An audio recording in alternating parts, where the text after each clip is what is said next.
So hi guys, welcome back to another match in this ICC Men's T20 World Cup of 2026. Just continues to get better and better, doesn't it? England taking on West Indies. What a match, cracker of a match expected today. Both of them are two-time champions of the Men's T20 World Cup. England have won it twice in 2010 and 2022. West Indies have also won the T20 World Cup twice in 2012 and 2016. So, a cracker of a match is expected for sure. Obviously, England coming into this game with more momentum. West Indies have beaten Scotland, but they have struggled in T20 cricket of late. They have lost against Afghanistan. They have lost many T20 series before this. So, still England will start as the favourites in this game. But not to rule out West Indies because they can also play some entertaining cricket. They're also a very, very good team actually. And the winner of this match is expected to have 1 foot in the Super 8. That is for sure, because one of these teams will continue their unbeaten run and they'll pick up their second win today. And it's happening at the iconic Wankhede Stadium in Mumbai. Nepal gave England a big scare at this particular venue just a few days ago. Nepal almost defeated England by the barest of margins. Nepal went down. A superb last over from Sam Curran saved the day for England. And today England are playing at the same venue against West Indies.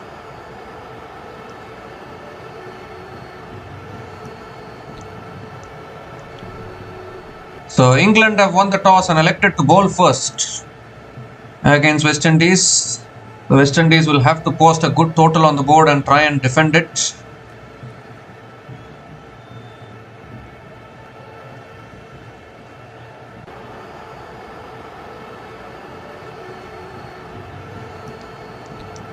Let's go through the changes made by both the teams. Jimmy Overton has replaced Luke Wood today in the playing 11. And Roston Chase has replaced Matthew Ford for West Indies in their playing 11. So West Indies going in with an extra spinner today. And also Roston Chase is an all-rounder, so he can bat towards the end. Even Matthew Ford can bat. I mean, I can't understand the change, but West Indies are going in with an extra spin option. England have replaced a bowler with an all-rounder. So basically now England have 11 players who can all bat. Typical England style actually. Phil Salt, Josh Buttler, Jacob Bethel, Tom Banton, Harry Brook, Sam Curran, Will Jacks, Liam Dawson, Jimmy Overton, Jofra Archer, Adil Rashid. All of them can bat. You cannot look at a particular player and say that this person is a pure tailender. That is how the England playing 11 is. So we expect a cracker of a game. England opting to bowl first. West Indies are going to be batting. Another few minutes left to start this game. We've already had a cracker of a game today morning to start the day. A double super over. South Africa beating Afghanistan. That was a fantastic game. And then Australia also getting the better of Ireland in the afternoon match. And now England taking on West Indies. So the matches are coming thick and fast in this Men's T20 World Cup. Every day 3 matches. So the tournament is going so fastly. It's going so quickly. England winning their first match against Nepal. West Indies winning their first match against Scotland. So it will be interesting to see whether both these teams can continue their winning momentum.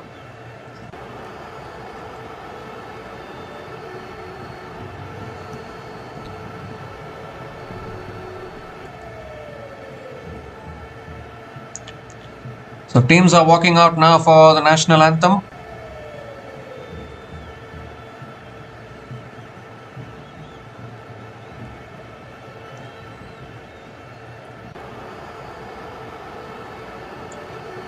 Obviously, we haven't had a 200 plus score in Wankhede Stadium till now.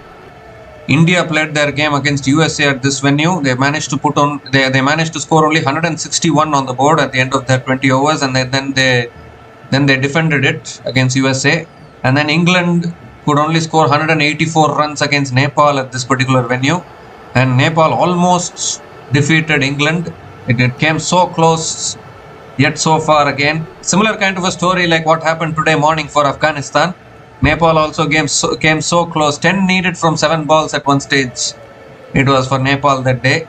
And from there they couldn't win it. So, I mean, it's so fascinating to see all these smaller teams give some big scares to the big teams actually. It will really make them improve and really make them better. That is for sure. So the national anthem's going on. Just minutes away from starting this game.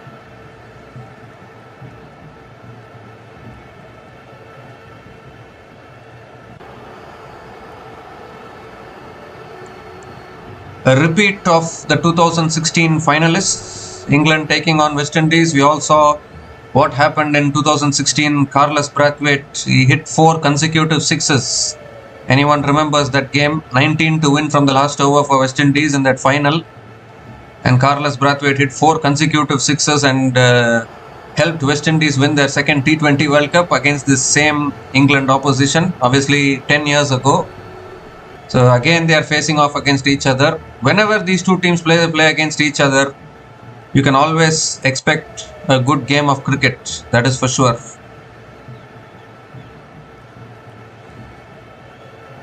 Obviously West Indies ever since that 2016 final, they haven't defeated England in a T20 World Cup till now. So they'll be looking to get over the line today against England. The West Indies defeated England twice in that 2016 T20 World Cup. One of those wins came at this same Wankhede Stadium actually. The group stage match in the 2016 T20 World Cup, West Indies won against England at Wankhede Stadium.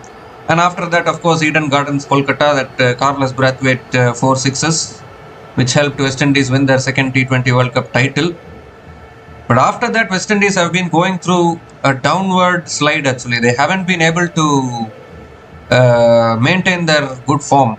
They have been going through a slightly tough period. They have missed a lot of World Cups. They couldn't qualify for the 2023 World Cup.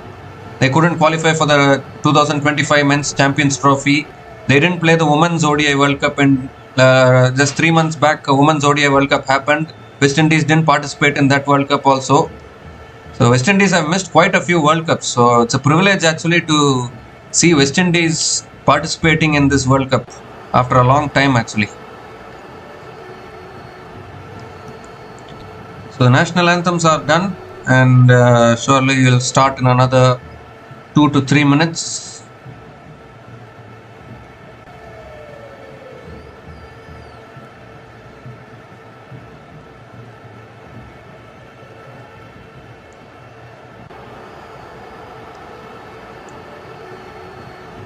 So we'll be back again once live action resumes. Until then, please stay tuned. We'll be back again once live action starts. Until then, please stay tuned.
So out come the players, and we are about to get going here. West Indies, the openers of West Indies making their way out to the middle. And even England players are also out there. It should be a cracker of a match this. Both these teams coming off wins in their first matches. So both these teams will be eager to continue their winning run and also have 1 foot in the Super 8. I'm saying 1 foot because even the smaller teams are now challenging the big teams, so nothing is guaranteed actually in this particular T20 World Cup. You look at the points table. This is South Africa's group. both New Zealand and South Africa at the top of the top two positions. And this is West Indies. England are currently out of the top three because their net run rate got hit because of narrow. They managed to defeat Nepal only by a narrow margin. So that's why England's net run rate is not that big. But obviously they would want to continue their winning run and try and they would want to try comfortably. They would want to qualify for the Super 8. So Brandon King and I think Brandon King is opening the batting. Head-to-head in the last 10 matches, England are leading 8-2. And there's also another stat which I mentioned. West Indies haven't defeated England in a men's T20 World Cup ever since that 2016 final. So West Indies would want to put that right as well today.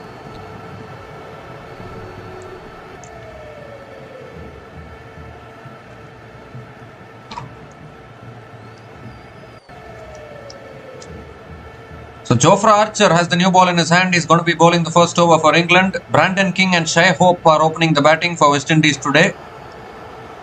And we're almost all in readiness. Jofra Archer was very expensive against Nepal. Very, very uncharacteristic. Very, very unlike Jofra Archer actually. Particularly against a team like Nepal, he couldn't bowl economically. But anyways, all in readiness. Jofra Archer with the first ball of the match to Brandon King. And that's a wide down the leg side to start. Not a good start from Archer. Has to reload that one again. West Indies off the mark straight away. I'll just tell you that West Indies need to get above 200. They need to make up their mind. They need to ask themselves. They need to plan in such a way.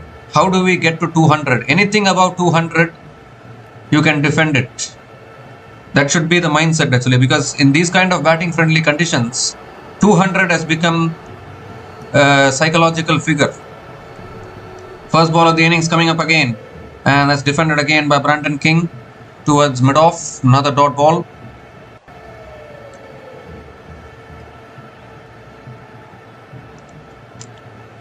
West Indies got to 182, I guess, against Scotland, and then they defended it. But you can defend those scores against Scotland. A team like England who bats so deep, they have so many batters down the order, so it becomes very tough if you score under 200. 200 is bare minimum, you need to get it in Indian conditions. Second ball of the over coming up. Too much width on offer, cut away towards deep point, and Brandon King gets off the mark with a single.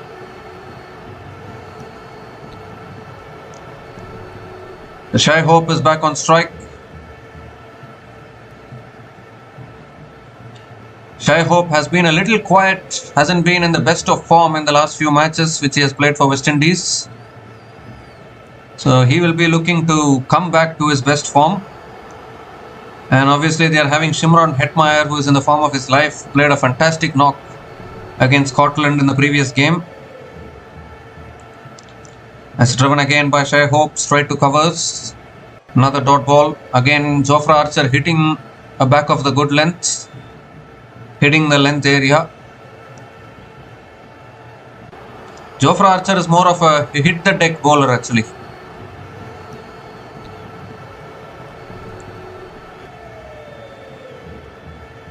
Jimmy Overton is also playing today for England, so they have plenty of pacers to work with, all-rounders as well. Sam Curran, Jimmy Overton, very, very strong England team, no doubt about that.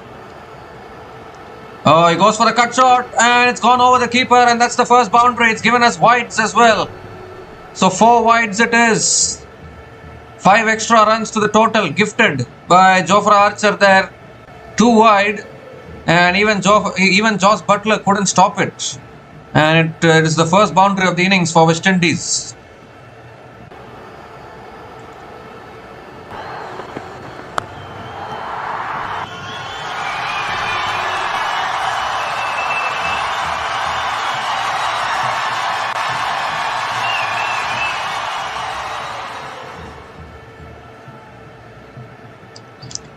This time another short ball, and Shai Hope that's underneath it. It's given as wide again, so 3rd wide in the over. Not a good start here from Archer. He's also given away 4 wides, so some bonus runs here for West Indies. England badly need Jofra Archer at his best. If Jofra Archer is going to be giving runs like this, that's not a good sign at all, as far as England are concerned. Fourth ball of the over coming up. Ooh, that's on a good length again, and Shai Hope defends it to covers. Another dot ball from Jofra Archer.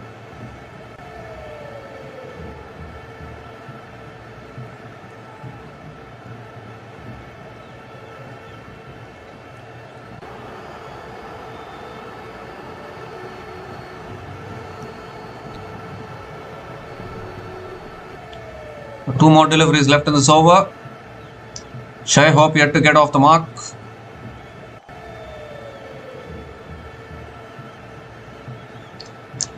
That's cut in the air and taken at covers. First one down for West Indies.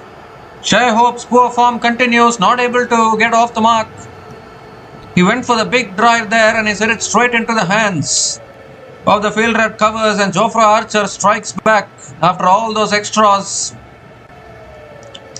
After all those boundaries, those wides, he strikes back and gets the big wicket of Shai Hope, who has been struggling for form ever since the SA20 tournament. He scored a century in the SA20 tournament, but after that, his form has dipped a little bit.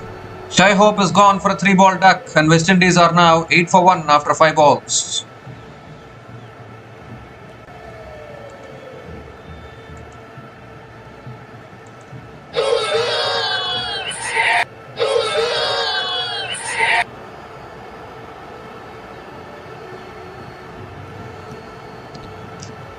So early wicket here for England. Hetmyer is the new batter to the crease. He has had a little bit of a purple patch in the last few matches which he has played. Can he continue his good form?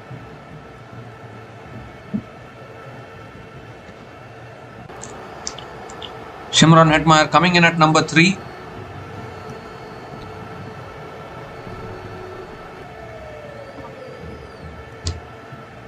Played a really good knock in the previous match against Scotland. But West Indies as a team have been struggling actually in T20s in the last few months. If you see, they lost the T20 series against South Africa. They lost the T20 series against Afghanistan. They even lost 5-0 to Australia last year in their own home conditions. They lost against Pakistan as well. So West Indies have been going through a tough time as far as T20 cricket is concerned. They need to really buckle up a little bit. Last ball of the over coming up. Jofra Archer coming around the wicket to Hetmyer. Oh, beats the outside edge. Another beauty from Archer. And another dot ball to finish the over. 8 runs came from that over, including the wicket of Shai Hope. And West Indies are now 8 for 1 after 1 over.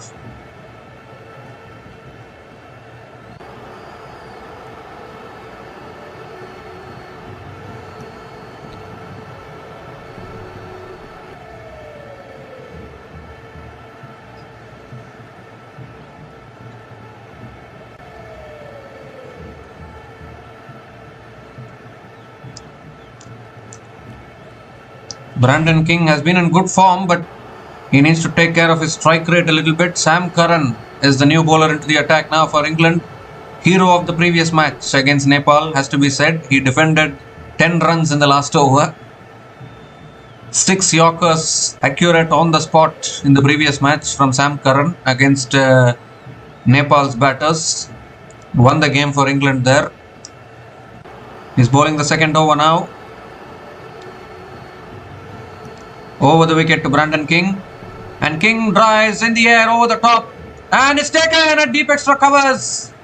Another wicket down here. Both openers have gone in the space of first 2 overs. A really good catch diving forward at deep extra covers. Brandon King looking to bat aggressively, looking to take on Sam Curran there, but finding the fielder at deep extra covers. 2 wickets down already in just 7 balls in the space of the first 2 overs. Both openers are back in the shed. Straight away, first ball of his spell, Sam Curran provides the breakthrough, and England are off to a really good start here. Brandon King is gone after scoring 1 run from 3 balls, and West Indies are now 8 for 2 after 1.1 overs.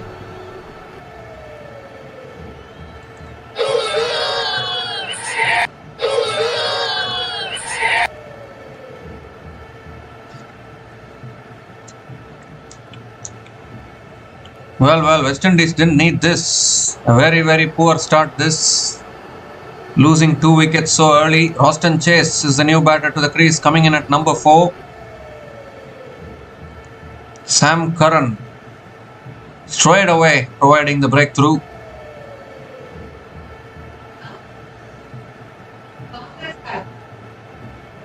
Look at the head-to-head in the last 10 matches. England are leading 8-2 against West Indies. So they are the better team coming into this game.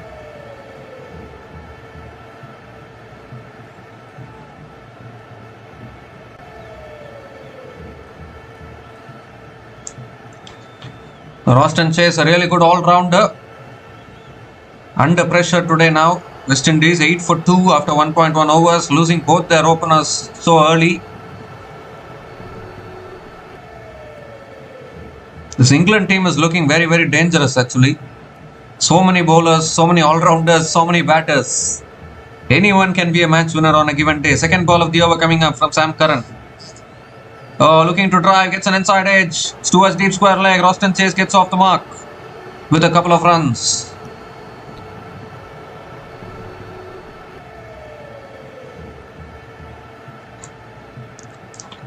So this partnership becomes very important for West Indies actually.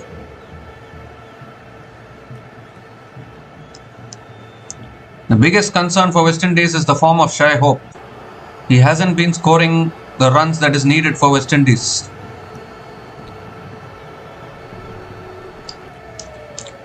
Ooh, goes for the cut shot there. Austin Chase unable to make connection. Another dot ball from Sam Curran.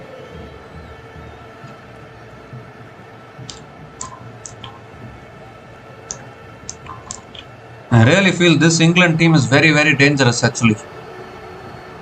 I mean, we already know that India is one dangerous team in this tournament. But this England team is really matching the Indian team in terms of a balance in the team. All 11 players are match winners on a given day. Oh, looking to flick it away. Appeal for LBW, maybe sliding down the leg side. Umpire says not out. Ooh, West Indies very tentative here towards the start of this innings. Are they going to go upstairs for the review? Having a discussion. What is Harry Brook going to do? They're not going for the review.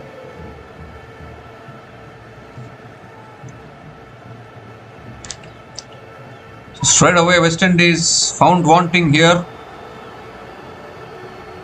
Austin Chase looking to flick it away there. Clearly sliding down the leg side. 2 more deliveries left in this over. Need to be careful here. West Indies cannot afford to lose another wicket now. That's back of the length again. Defended towards covers. Wants the single. There's no single available. So another dot ball from Sam Curran. 2 runs have come from this over. Still 1 ball left.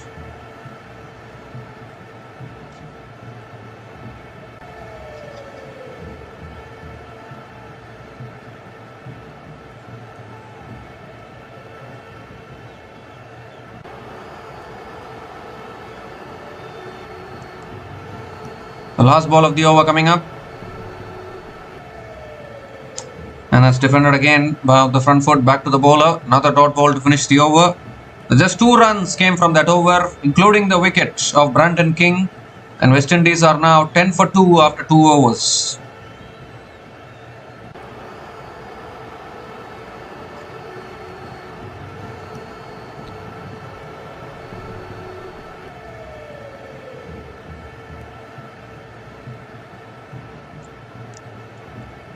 So both these 2-time champions clashing off against each other.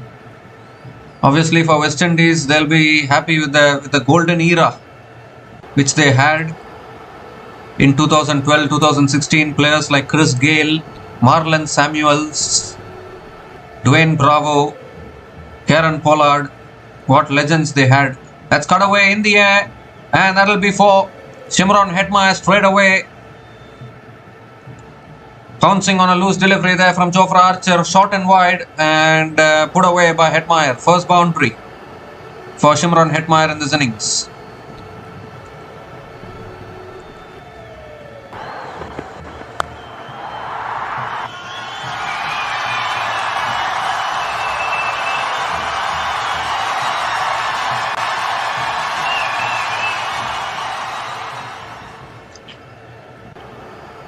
This time it's short again. Hetmyer going for the pull towards fine leg, towards square leg, and picks up another single.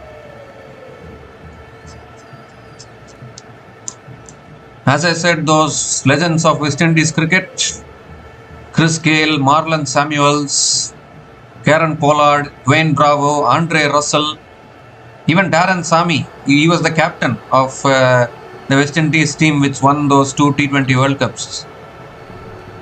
I think they even had Ravi Rampal. Samuel Badri was there as an active player. Such a golden era which West Indies had, and they won those two T20 World Cups. But unfortunately, after that, they haven't been able to create that kind of platform. They haven't been able to create that kind of winning pattern for themselves. It's full again. Chase going for the drive, unable to make connection. Another dot ball from Jofra Archer.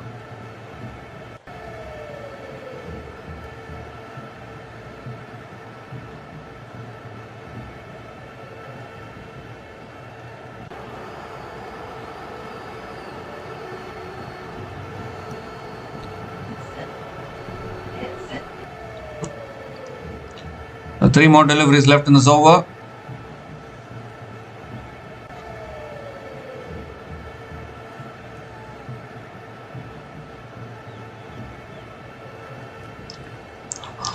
That's full again. Driven beautifully by Chase. Finds the gap and finds the boundary.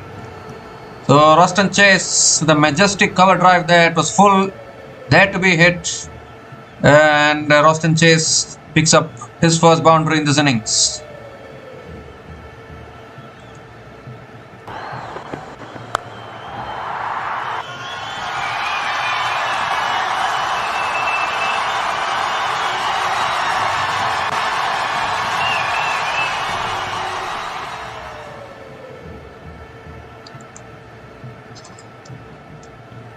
So can both these batters form a partnership from here? Lost two early wickets. So West Indies are still feeling the pressure here. Fifth ball of the over coming up. Back of the length, punched away straight to point. And another dot ball from Archer.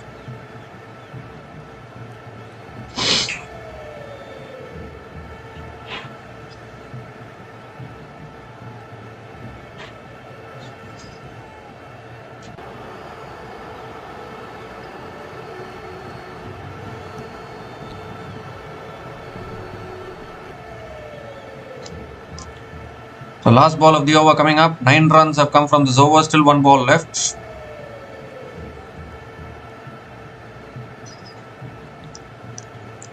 Last ball of the over. And that's defended again by Ruston Chase.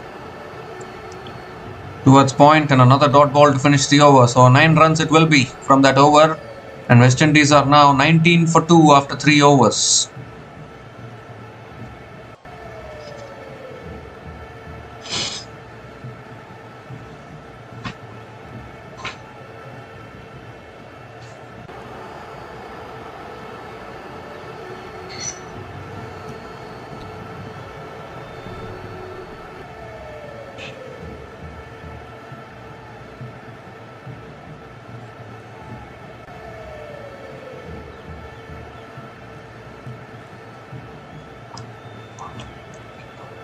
Sam Curran is back into the attack into his second over. Shimron Hetmyer is on strike.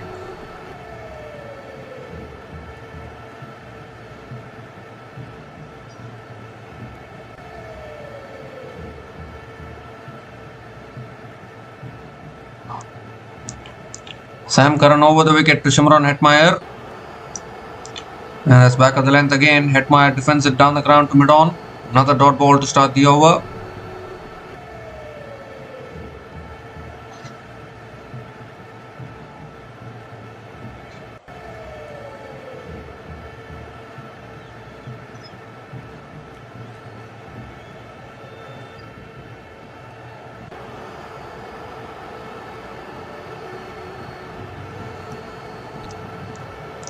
Second ball of the over coming up. And Hetmyer goes big, high in the air. I don't think he's got hold of it. Fielders can't get there. Lands safely. They'll pick up another couple of runs. It was the slow ball from Sam Curran there. Hetmyer didn't get hold of it at all. Luckily for him, it didn't carry to any fielder. Beautiful slow ball bowling from Sam Curran. He has all the variations. He was so good in the World Cup in Australia, which England won in 2022, the T20 World Cup. Sam Curran was the player of the tournament in that World Cup. And once again he's delivering when it matters. Third ball of the over coming up. This time though, he's got it cleaner and longer. All the way for 6 from Hetmyer. It's literally slog sweeping. Sam Curran there attempted slow ball once again. But this time around, Hetmyer didn't miss out.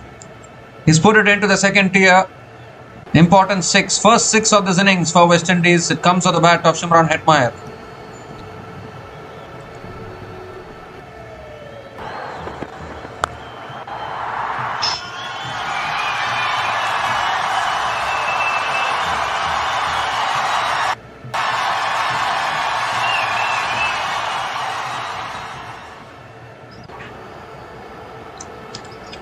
This time it's on the pads, flicked away again towards deep fine leg for 4. 6 and a 4 from Shimron Hetmyer.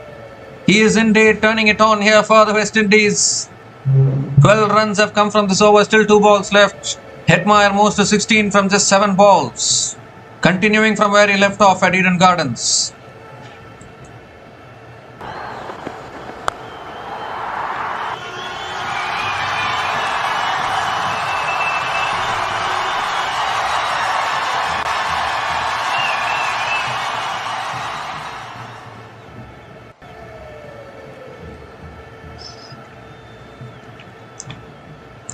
Oh, inside edge this time. Misses the stumps towards short fine leg. And Shimron Hetmyer picks up another single. Ooh, so close there. Was going for the drive once again, Hetmyer. Big inside edge. And picks up another single. 13 runs have come from this over. Still 1 ball left. Roston Chase back on strike.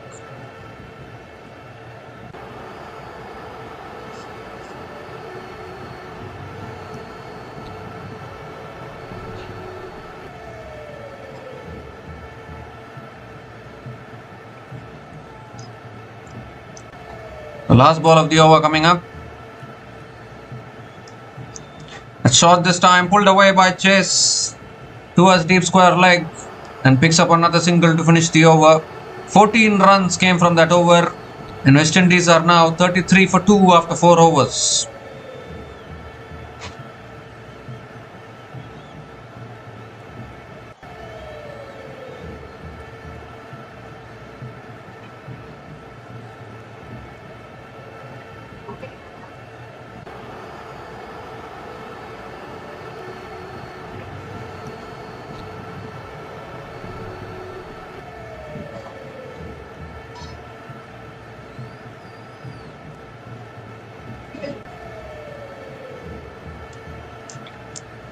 Now bowling change here. Will Jacks is the new bowler being introduced into the attack by England now, bringing in a spinner.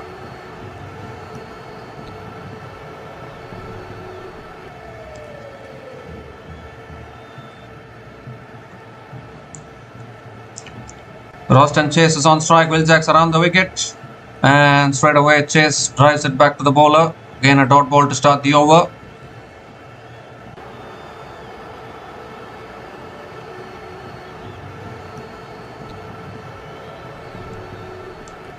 Second ball of the over coming up. And now Chase gives himself room, goes over the top. And 1 bounce, 2 bounces into the boundary for 4. So Roston Chase decides he's going to take on the off spinner and succeeds in doing so. Picks up his second boundary.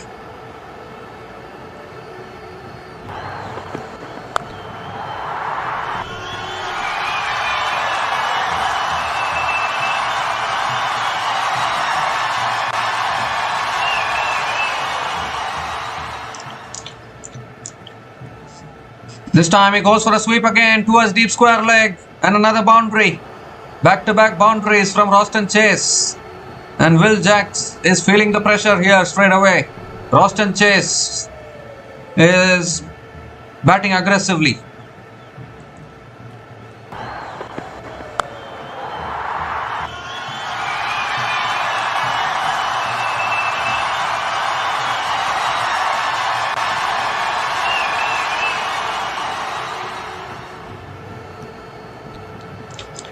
Full toss, driven again, past mid-off, and another boundary here. What was the fielder at mid-off doing there? He was searching for the ball, he didn't know where the ball was. Meanwhile, the ball raced away for three continuous boundaries, 3 consecutive boundaries from Roston Chase.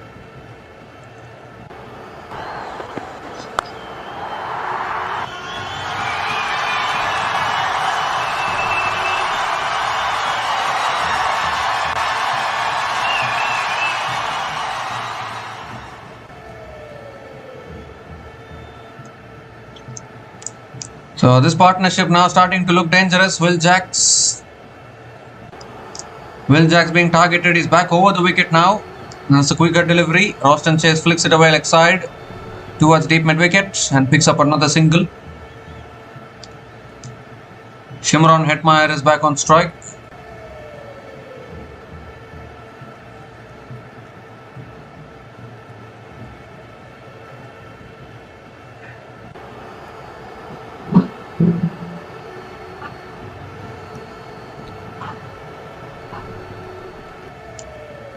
The last ball of the over coming up. Hetmyer on strike. Goes big. He's got that one, has he? Yes, he has. That's a mighty hit all the way for 6. The huge over here for West Indies. 19 runs came from that over from Will Jacks. 50 comes up for West Indies. And West Indies are now 52 for 2 after 5 overs.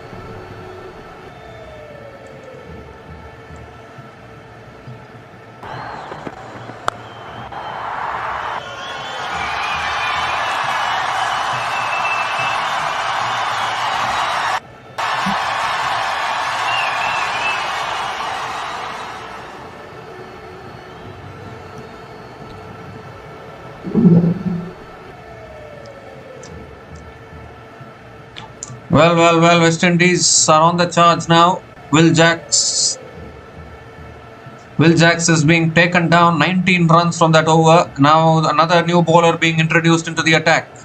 Jimmy Overton is the new bowler into the attack for England. Roston Chase is on strike.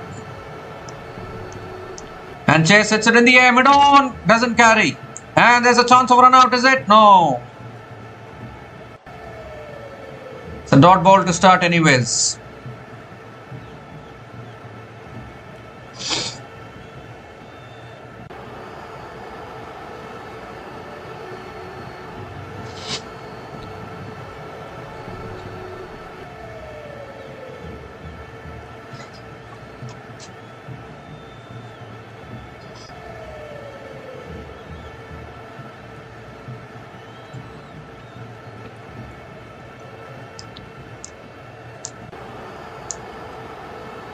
So a dot ball to start the over.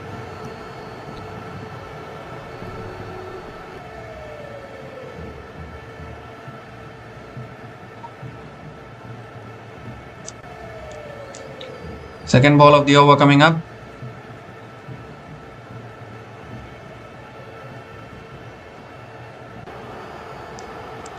That's on the pads, flicked away again by Roston Chase. Is it off the pads or not? That is the big question. We'll pick up one leg boys.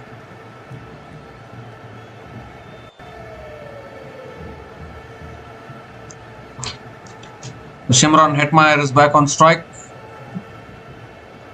Hetmyer has scored 23 from just 9 balls. Typical Hetmyer these days. Just go after the bowling. Play with aggressive intent. That is what Hetmyer is doing. Third ball of the over coming up from Overton. Oh, that's on a good length. Driven again to the keeper. What is Roston Chase doing?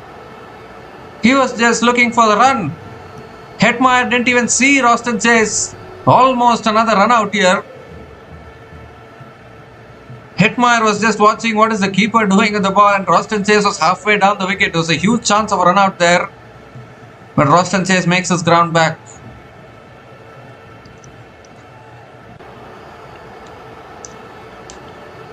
So, fourth ball of the over coming up. Oh, looking for the big shot. Appeal for LBW. Maybe sliding down the leg side. It's racing away. Short third man. Does well. And another couple of runs for Shimron Hetmyer.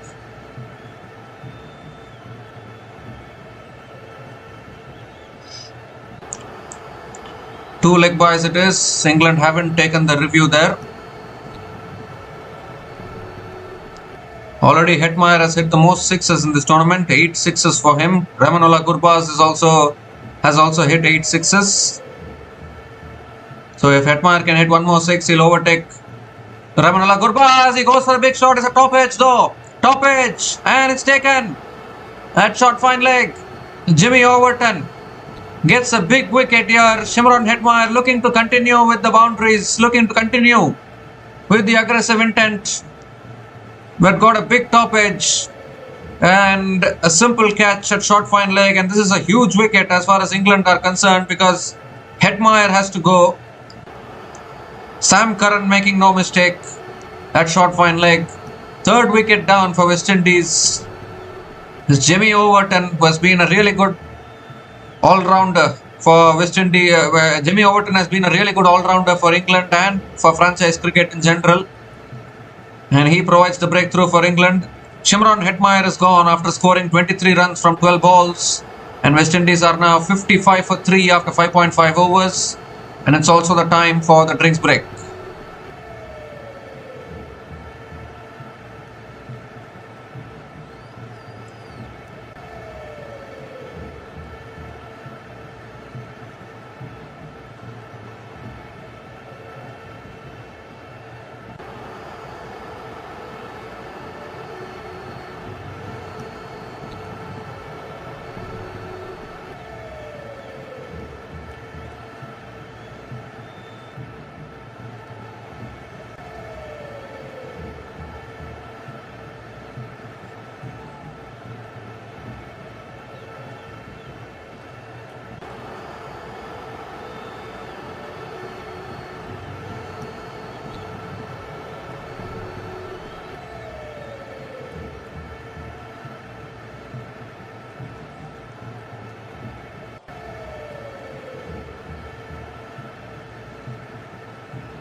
So we come to the end of the drinks break and new batter to the crease. New batter to the crease is another batter who has enjoyed some good success recently. Sharfane Rutherford is coming off a really good SA20 season where he was scoring runs really well in that tournament.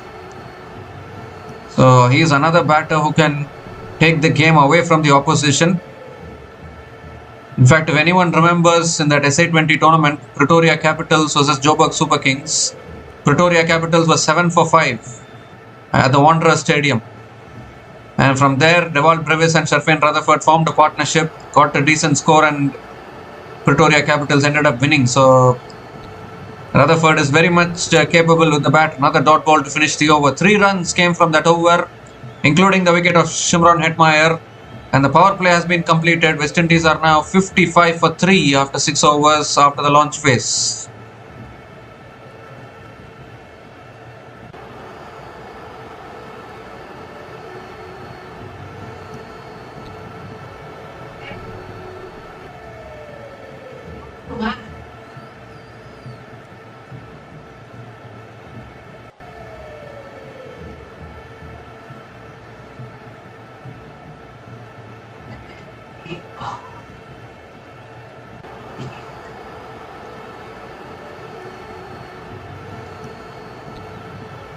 So Adil Rashid is the new bowler into the attack now for England.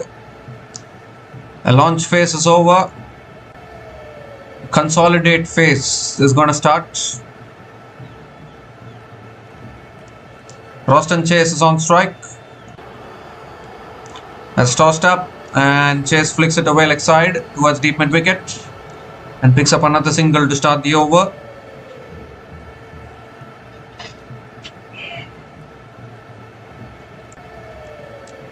Sharfin Rutherford is back on strike.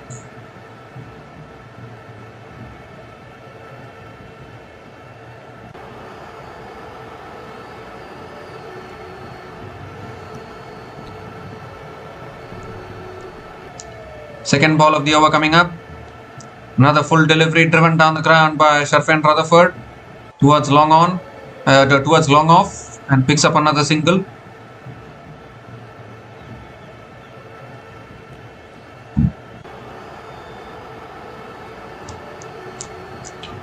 Roston Chase is back on strike. Another quicker ball and Chase punches it back to the bowler. Another dot ball. A good start here from Adil Rashid. He was taken to the cleaners by the Nepal batters in the previous match which England played. Ooh, spinning away there, a little bit of an inside edge from Roston Chase towards short fine leg and picks up another single.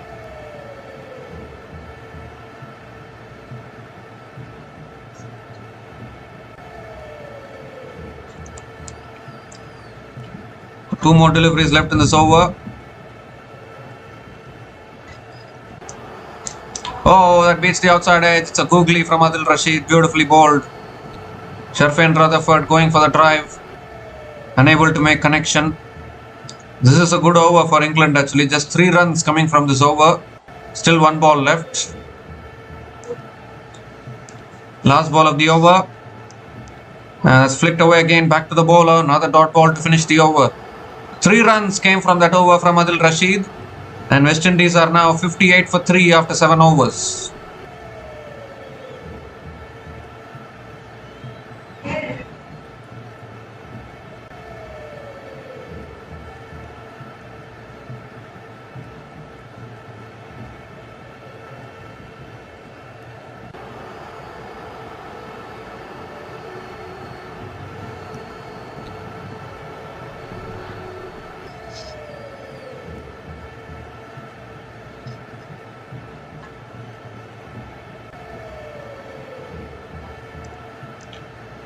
So 58 for 3 now after 7 overs.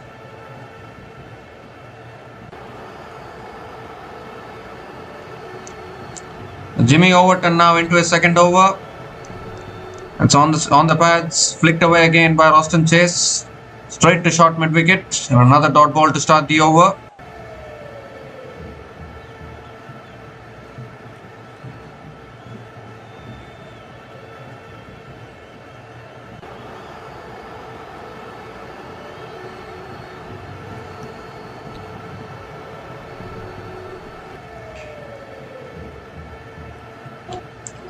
That shot pulled in the air, lands short of mid wicket, and Roston Chase picks up another single.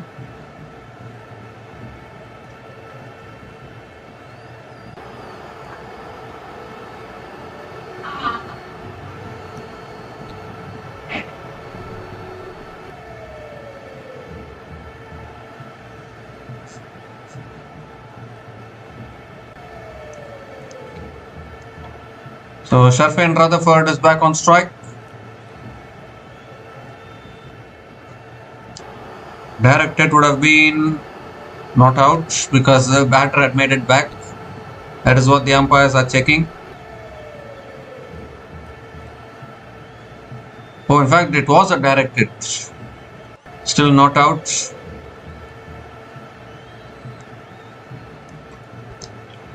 Third ball of the over coming up. That's guided away again by Rutherford towards the deep third man and picks up another single.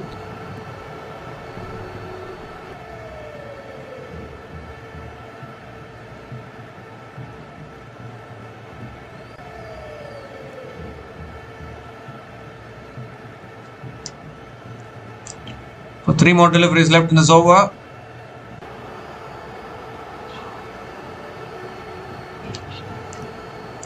Roston Chase is back on strike.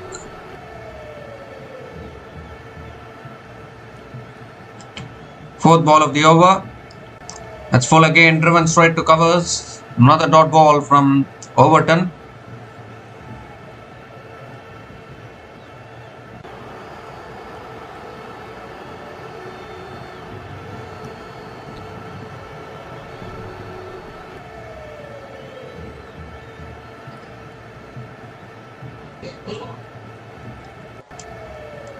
So 2 more deliveries left in this over. Fifth ball of the over coming up.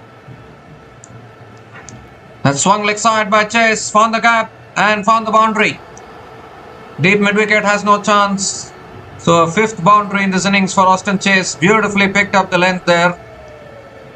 He beautifully picked the length up and found the boundary towards deep mid-wicket.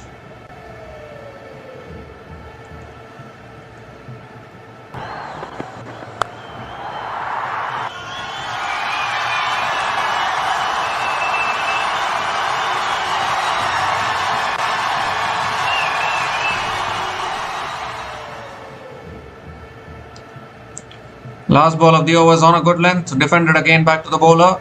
Another dot ball to finish the over. 6 runs came from that over. And West Indies are now 64 for 3 after 8 overs.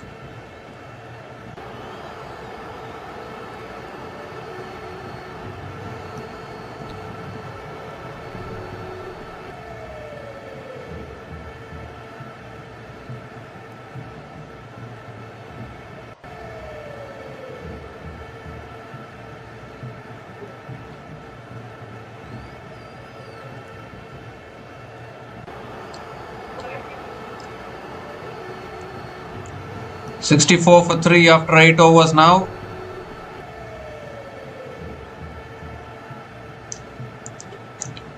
So Liam Dawson. Liam Dawson is the new bowler into the attack now for England. Sharfin Rutherford is on strike. Dawson coming around the wicket to Rutherford. That's a quicker delivery and Rutherford drives it down the ground to mid-off. Again a dot ball to start the over.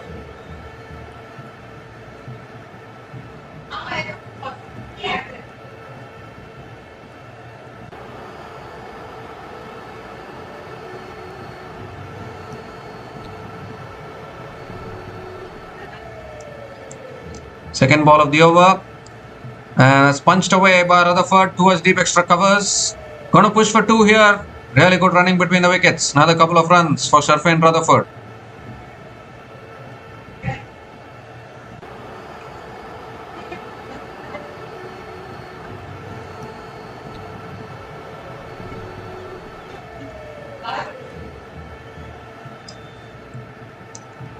So third ball of the over coming up.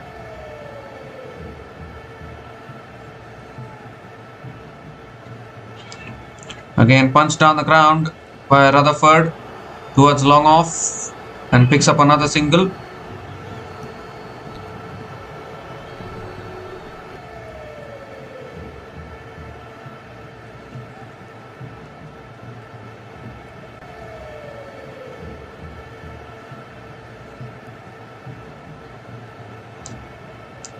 So Roston Chase is back on strike. 3 more deliveries left in this over.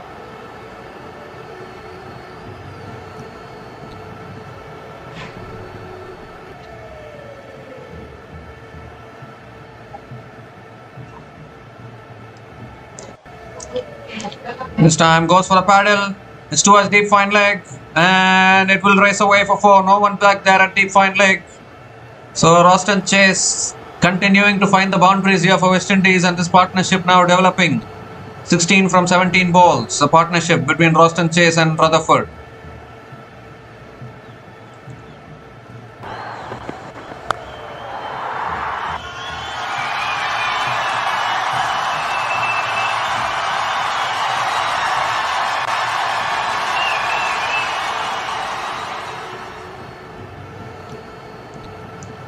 This time it's a quicker ball and Roston Chase punches it down the ground to long off. and picks up another single.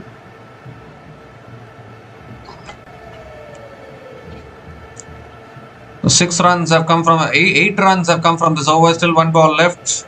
They can continue at this current run rate. They can get to 180, 190, but they would want 200. That is for sure. Last ball of the over coming up from Liam Dawson. And Rutherford drives it away. It's in the gap again. Will that race away for 4? No, it won't. Good fielding at deep point. And Sharfin Rutherford picks up another couple of runs to finish the over. 10 runs came from that over. And West Indies are now 74 for 3 after 9 overs.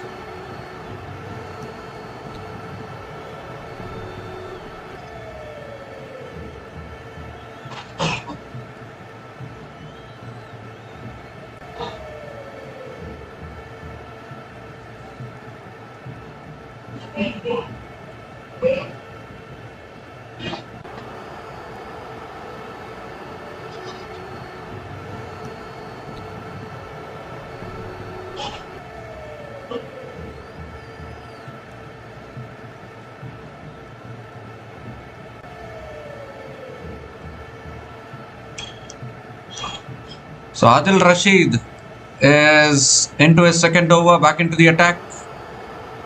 Roston Chase is on strike. That's a quicker delivery inside edge from Roston Chase towards deep square leg and picks up another single.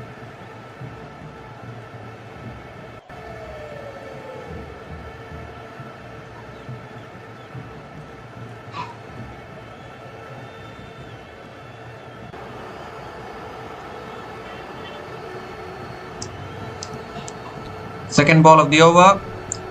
Oh, that's too wide. Too wide from Adil Rashid. He has to reload that one again.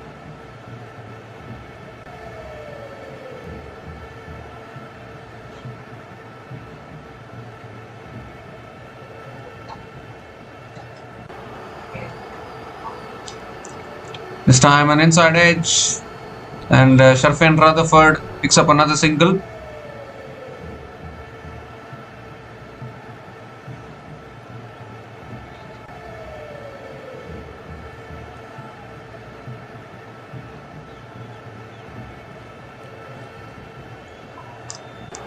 Fourth ball of the over coming up. Oh, spinning back in. Appeal for LBW. Finger goes up. The googly from Adil Rashid. And Roston Chase looking to flick it away leg side. They struck in front of the stumps. They're going to go for the review for sure, I think. This could be very, very close.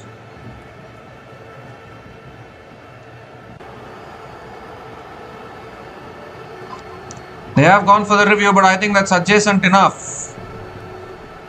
Roston Chase was looking to flick it away, but getting struck in front of the stumps.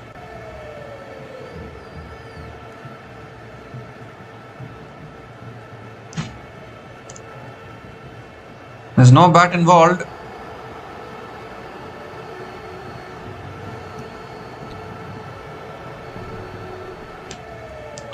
No bat involved in that. We'll move to ball tracking.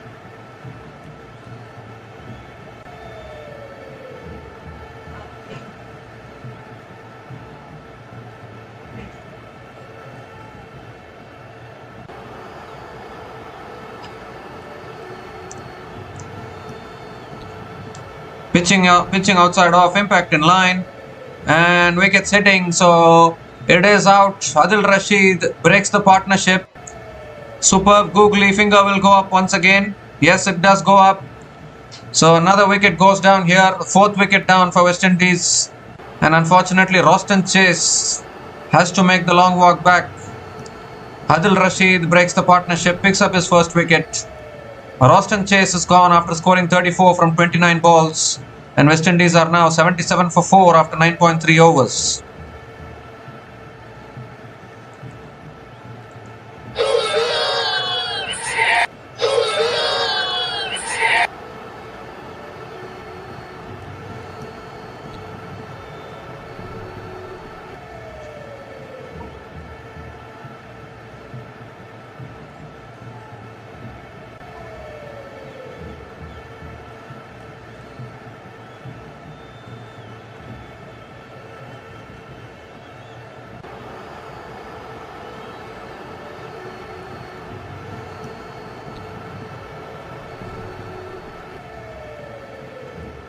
Rovman Powell is the new batter to the crease for West Indies. They've lost 4 wickets here.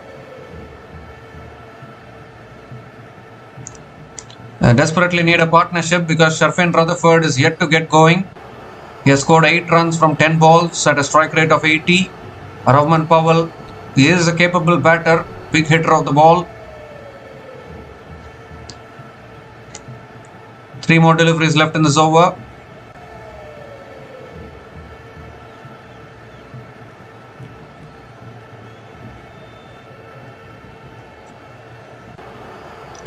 And that's a wide down the leg side. No, not given as a wide. It's given as a dot ball. I thought it was a wide down the leg side. Should have been given as a wide, I thought. 2 more deliveries left in this over. 3 runs from this over so far. Oh, that beats the outside edge of Rovman Powell. And another dot ball here. So just 3 runs coming from this over. Still 1 ball left.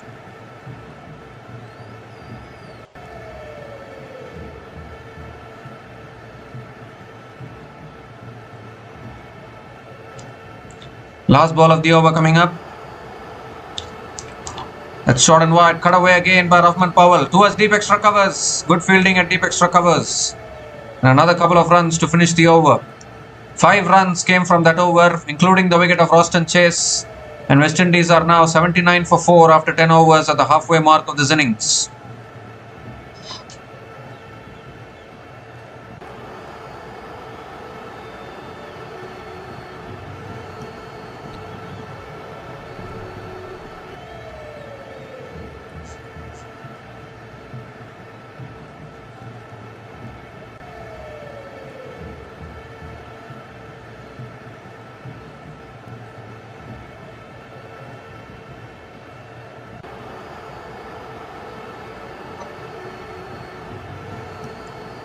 Liam Dawson is back into the attack for England. Rutherford is on strike.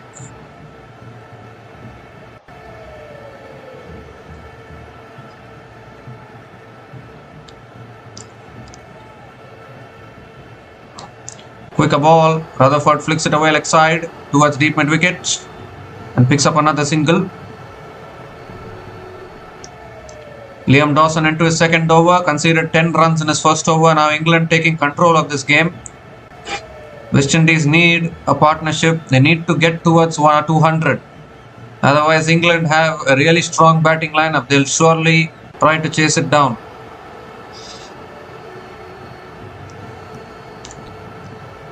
Rovman Powell is back on strike.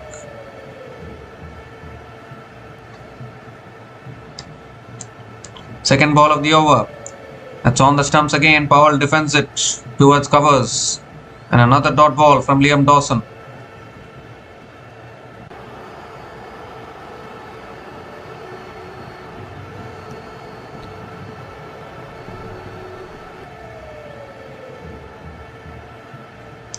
This time driven again down the ground, and Rovman Powell picks up another single.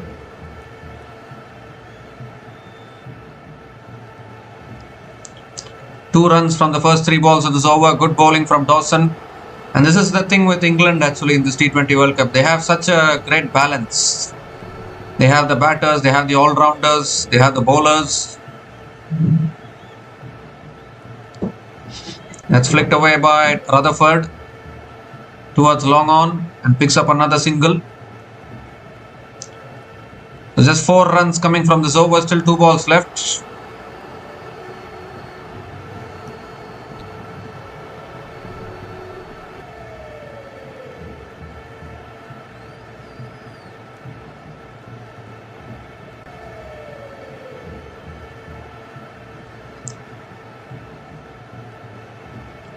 Another quicker ball, and Powell punches it back to the bowler. Another dot ball from Liam Dawson.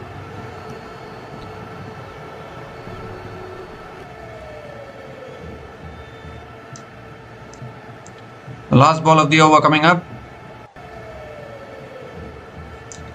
And that's driven again down the ground by Powell. picks up another single to finish the over. 4 runs came from that over from Liam Dawson, and West Indies are now 83 for 4 after 11 overs.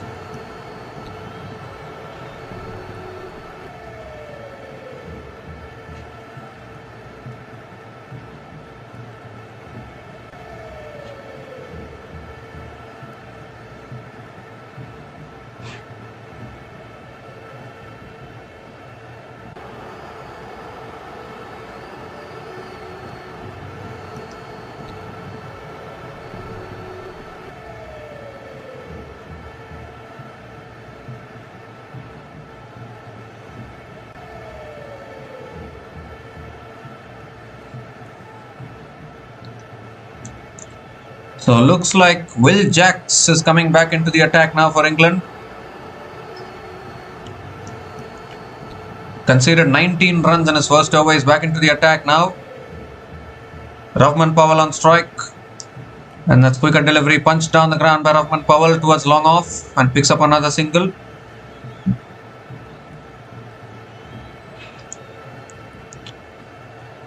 So West Indies have not helped themselves by losing 4 wickets like this.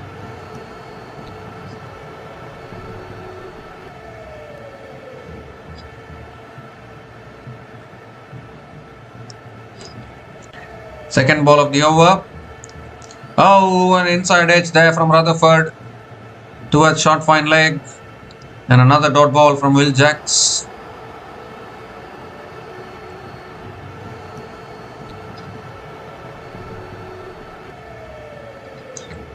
Third ball of the over. Rutherford goes big down the ground. He's got that one. He's got that one all the way for 6. Nicely tossed up there from Will Jacks. Invitation from Will Jacks, and Rutherford accepts it cleanfully straight down the ground for 6. Much needed 6 for West Indies.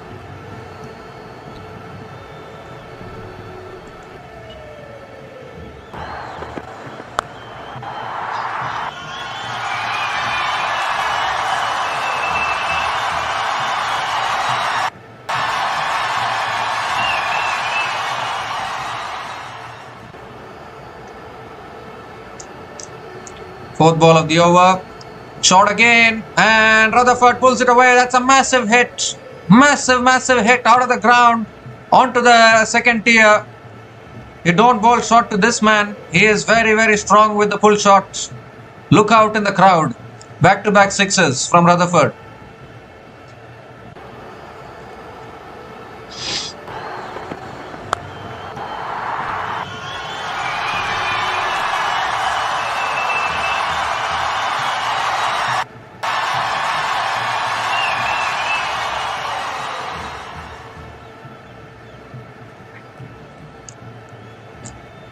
Two more deliveries left in this over. Sharfin Rutherford is starting to look a little dangerous here.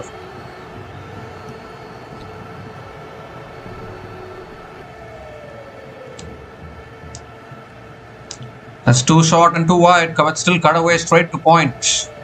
Couldn't find the gap there, Rutherford. And another dot ball.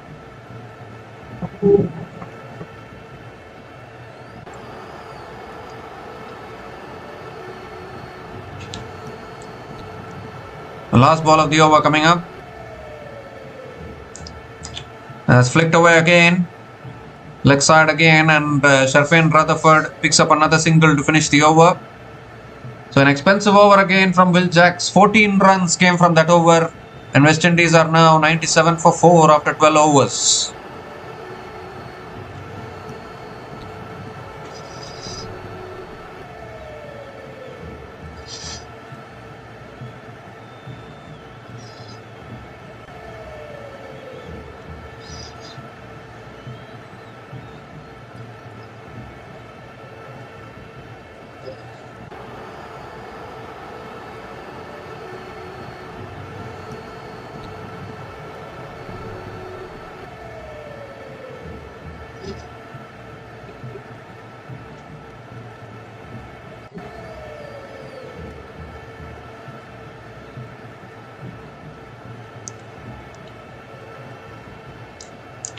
So Jofra Archer is back into the attack now for England.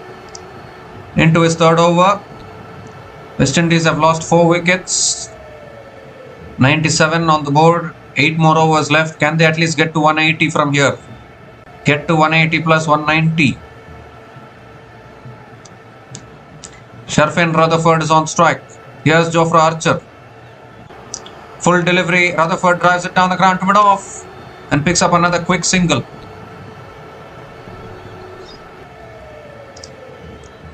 Quick single to start the over. Rovman Powell is back on strike.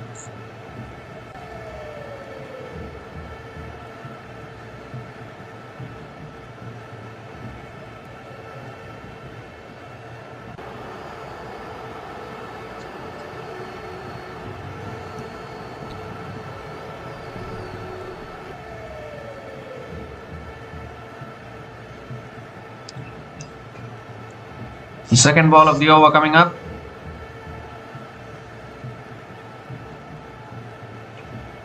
Rovman Powell is on strike. That's driven in the air through the covers. And that's one bounce and into the boundary for 4. Strong area for Rovman Powell. And he picks up his first boundary. 100 comes up for West Indies. 100 comes up in just 12.2 overs at the loss of 4 wickets. Rovman Powell picks up an important boundary.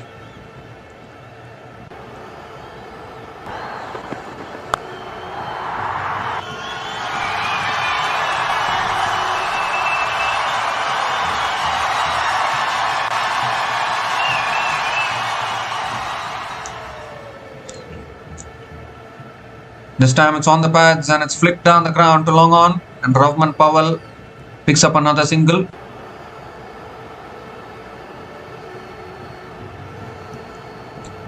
Six runs have come from the first 3 balls of this over. Sharfin Rutherford is back on strike.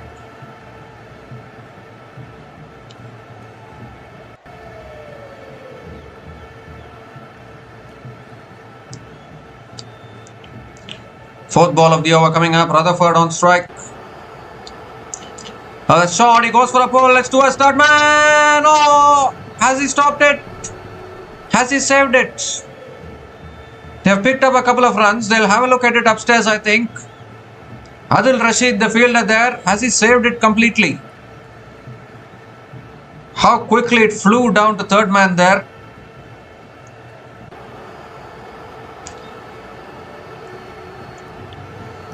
Need to have a look at this upstairs. Adil Rashid. Ooh, that's an extraordinary effort actually. Oh, in fact, it's gone onto the rope. He's tried to save it. He's caught it and it's gone onto the fence directly. So it will be 6. It will be 6 for Sharfin Rutherford. Comedy of errors there. Another 6 for Rutherford. It has to be 6, isn't it? Yes, it is 6.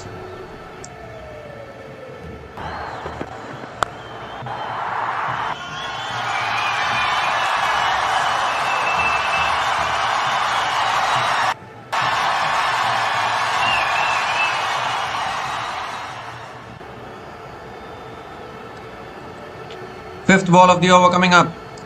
And that's on a good length, defended towards covers. And Sharfin Rutherford picks up another single. Goodness gracious me, Adil Rashid made such a good effort only to put it onto the boundary. Instead of throwing it back, he threw it onto the boundary fence. Very, very unlucky. Rovman Powell is back on strike.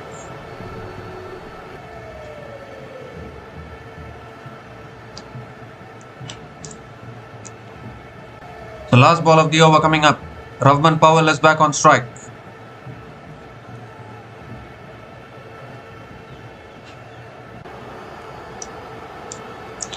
Last ball of the over. It's on the pads, flicked away, and that'll race away fine into the boundary for 4. No one there at deep fine leg. And Rovman Powell ends the over with a boundary. It's an expensive over from Jofra Archer. 17 runs came from that over. And West Indies are now 114 for 4 after 13 overs.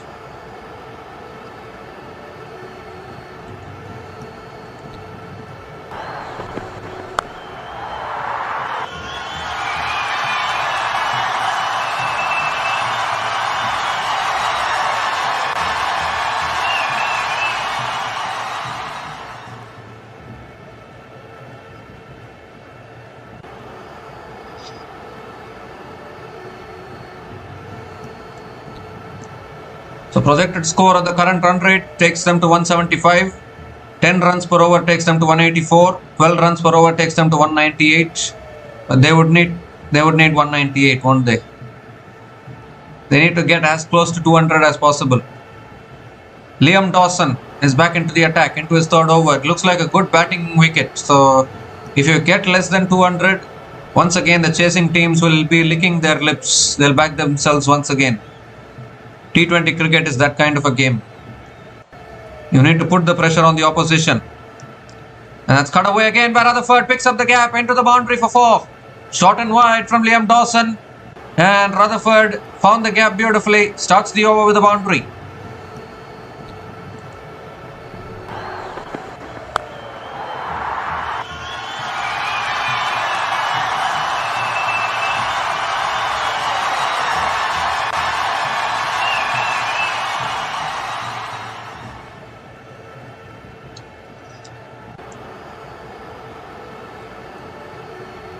Second ball of the over coming up. It's a wide down the leg side from Liam Dawson. Has to reload that one again.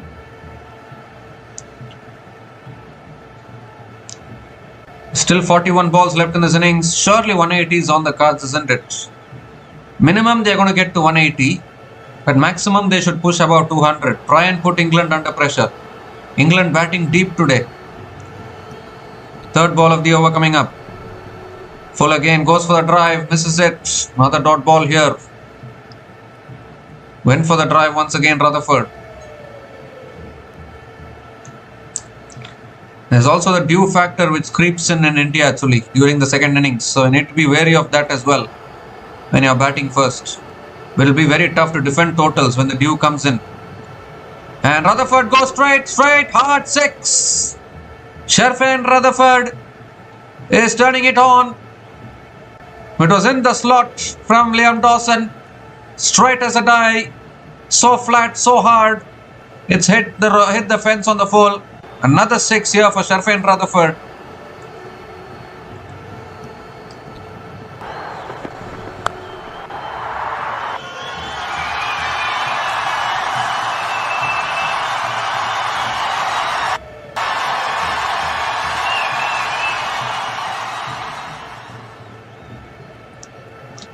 Quicker delivery outside the off stump. It's too wide, given as a wide by the umpire. So Dawson has to reload that one again.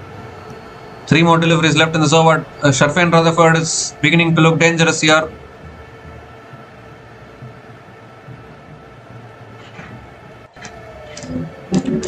This time it's guided away towards short third man. And another dot ball from Liam Dawson.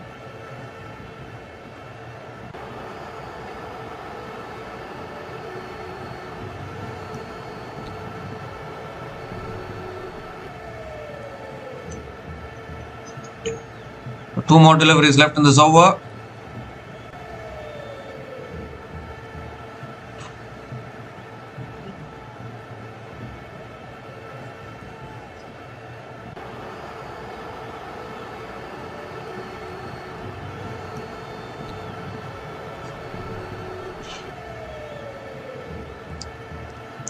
This time a full delivery and Rutherford drives it down the ground to long off and picks up another single.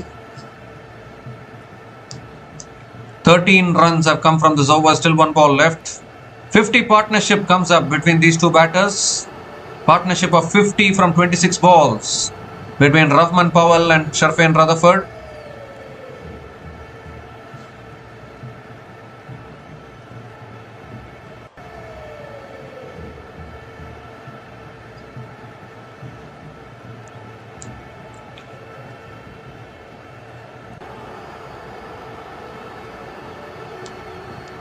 The last ball of the over coming up. Ravman Powell on strike. Quicker delivery. Powell punches it straight to covers. And another dot ball to finish the over. Nevertheless, still 13 runs came from that over. And West Indies are now 127 for 4 after 14 overs. And it's also the time for another drinks break.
So we come to the end of the drinks break. Adil Rashid is back into the attack now for England.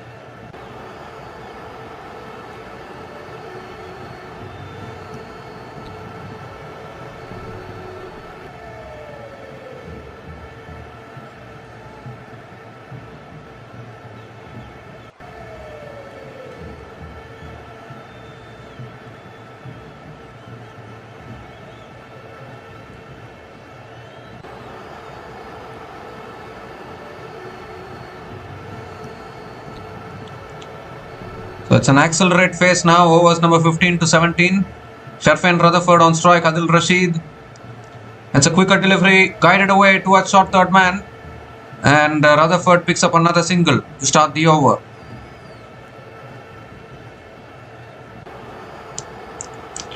Ravman Powell is back on strike.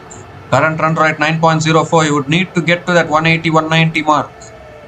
Bare minimum 180-190. 200 will be a bonus.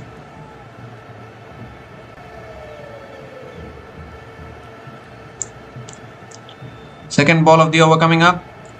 And Powell goes big. He's not timed it. Fielder coming underneath it. Takes the catch at long off. Adil Rashid strikes again for England. Nicely tossed up, inviting Powell into the big shot. And Powell mistiming it horribly there. Simple catch at long off. Fifth wicket goes down for England. Once again, Adil Rashid, the man who provides the breakthrough for England. Sliced it there, Ravman Powell. And Jimmy Overton completing the catch at long off. So England getting the wickets at the right times. Another big wicket down. Ravman Powell is gone after scoring 14 runs from 13 balls. And West Indies are now 128 for 5 after 14.2 overs.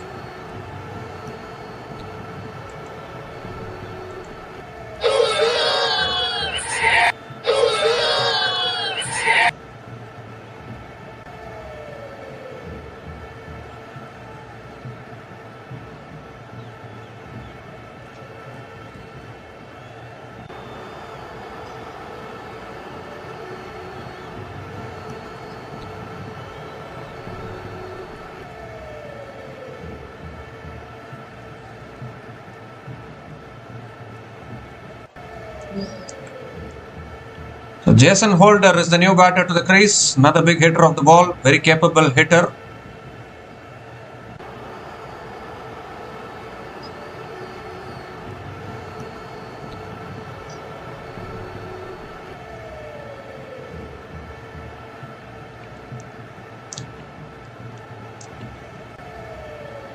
So third ball of the over coming up. Jason Holder on strike.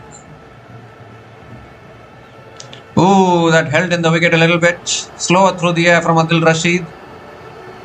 And Holder defends it back to the bowler. Another dot ball here from Rashid.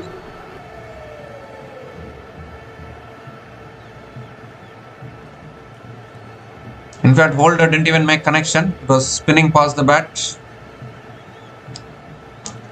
This time cut away again by Holder, but straight to point. And another dot ball.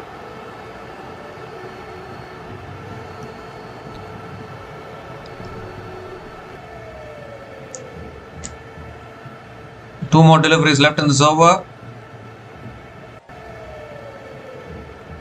Ooh, little spinning back in there. It's flicked away by Holder towards deep mid wicket and picks up another single.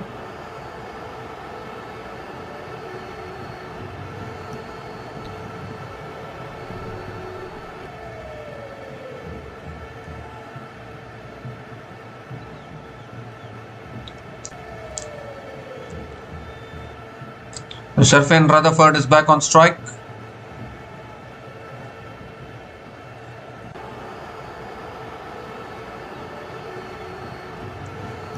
The last ball of the over coming up. And it's defended again towards covers. And another single to finish the over. 3 runs came from that over, including the wicket of Ravman Powell. And West Indies are now 130 for 5 after 15 overs.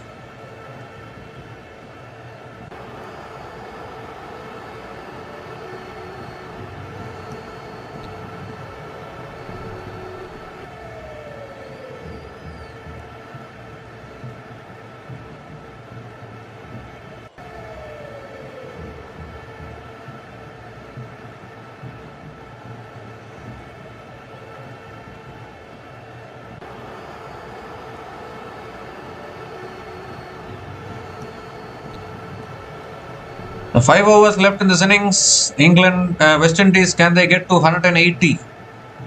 Another 50 runs will get them to 180, 190. I'm not sure whether it will be enough though, but at least you can give yourself something to defend in these batting conditions. Simi Overton back into the attack. That's a short ball. He goes for the pull. It's a top edge over the keeper. One bounce and into the boundary for 4. That's exactly what West Indies want. They need plenty more of that. Rutherford is still there and starts the over with the boundary. Moves to 47 now from just 28 balls.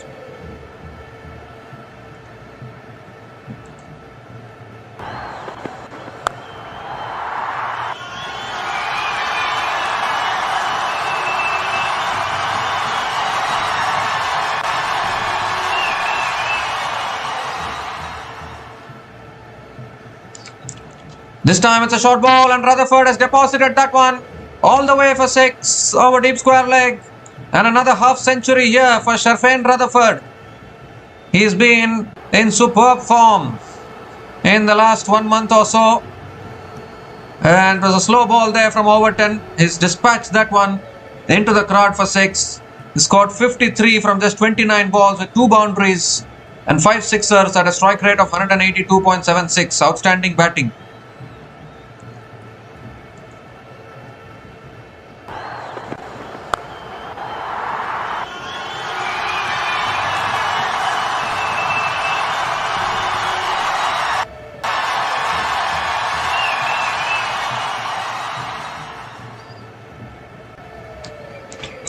This time it's driven down the ground by Rutherford towards long on and picks up another single.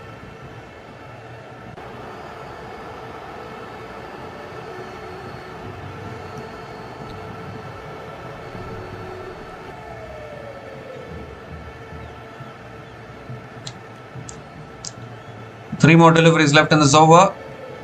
Jason Holder is back on strike.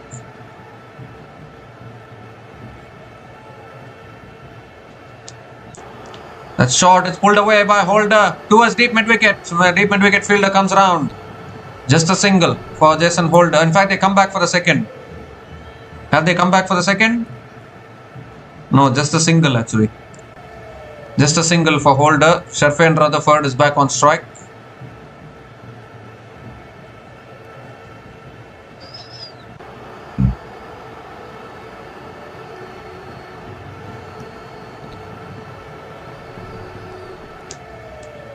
Two more deliveries left in this over. 12 runs from this over so far.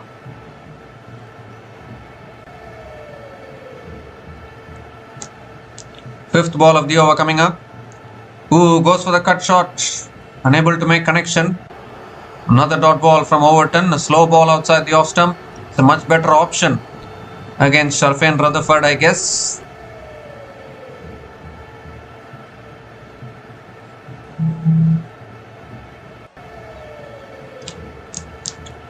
Rutherford was in really good form in the SA20 actually before this. So he is the man who has to take West Indies to 190 to 200 from here. Very, very big striker of the ball, and particularly in batting conditions like this. Last ball of the over coming up. It's driven down the ground again, back to the bowler. Another dot ball to finish that over. So 12 runs came from that over from Overton. West Indies are now 142 for 5 after 16 overs.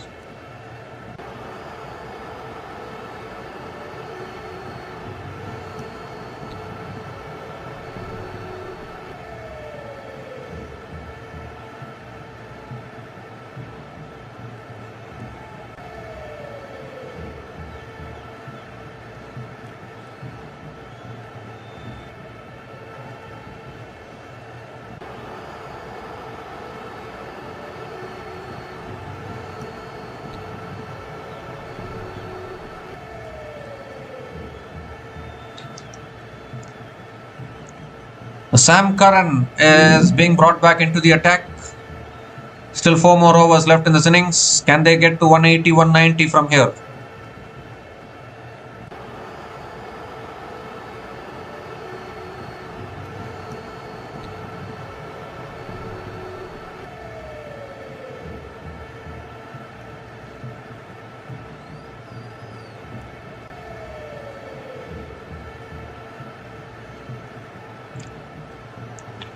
Jason Holder is on strike. Sam Curran coming over the wicket to Jason Holder. Comes down the wicket, looks to drive it away, unable to make connection. Another dot ball to start the over. He has all the variations, Sam Curran, at this stage. He has those cutters that he bowls really well.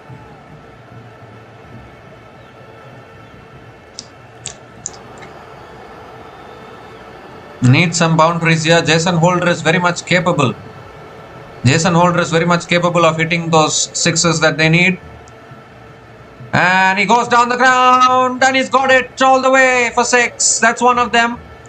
I just said that Jason Holder is very much capable of the boundaries that they need. And he's produced a 6 there. Just hitting through the line. He's a clean striker of the ball, is Jason Holder. Important 6 here for West Indies.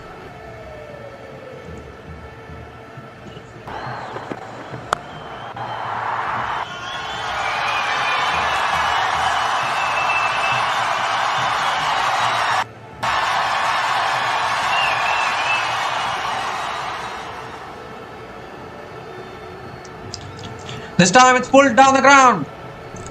Flat batted down the ground all the way for 6. Onto the side screen. Back-to-back 6s from Jason Holder. Told you he's very much capable. A 150 comes up for West Indies. 150 comes up in 16.3 overs. This is some batting display here from West Indies.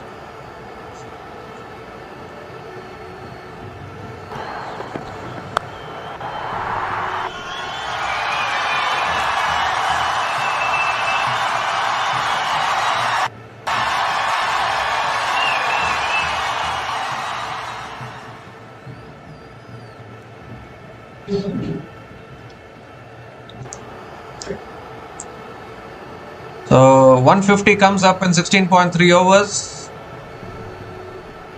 Jason Holder with 2 big 6s here. And this is the thing about West Indies actually. They have some power hitters. Even Romario Shepherd still to come in after this. He's another big hitter of the ball.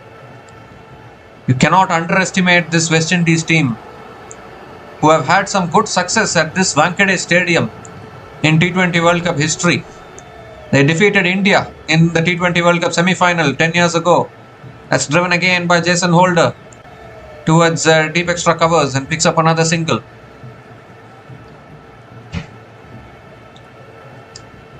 Sharfin Rutherford is back on strike.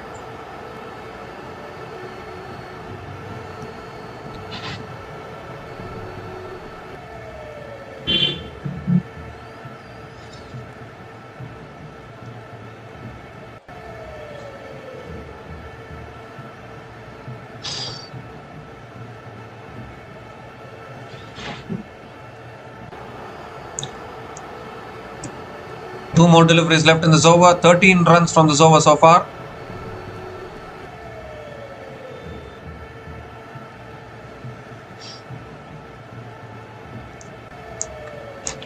Rutherford is on strike. 5th ball of the over. That's full again. Driven down the ground by Rutherford towards long off. And picks up another single. Jason Holder is back on strike.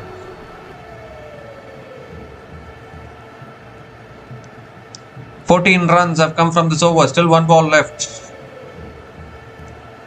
They're on course to get above 180. No doubt about that.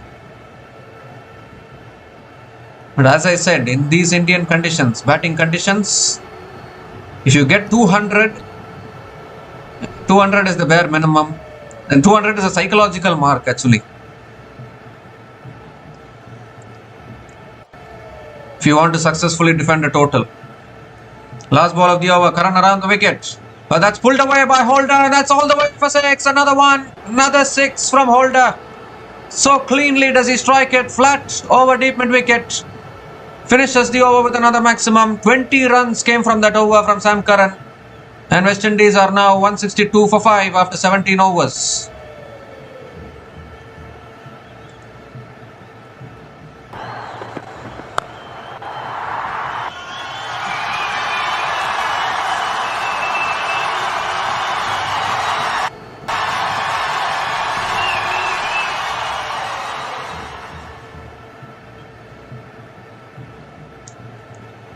So West Indies on the charge here. Some big sixes from Jason Holder. They've already crossed 160, still 3 overs left. 38 more runs, get them to 200. It's looking possible actually. Not impossible at all. If they can get to 200, it'll be a really good total. We haven't had a 200 plus total. Only Scotland has got to 200 in this tournament so far. Scotland scored 207 against Italy. That's flighted on the pads, and Rutherford flicks it away towards deep mid wicket and picks up another single.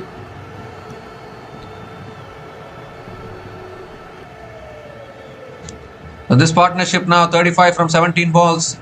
The way Holder is striking it, he can hit big shots against spinners as well. But Adil Rashid, he will tempt the batters. He's been really good today. Was very expensive against Nepal. But he's bounced back today. 2 for 12 in his 3.1 overs so far. But West Indies would need a good finish. Second ball of the over coming up. Swings and misses. That's another good delivery from Rashid. This is exactly what he's good at. Tempting the batters, bowling it slower through the air, mixing up his variations.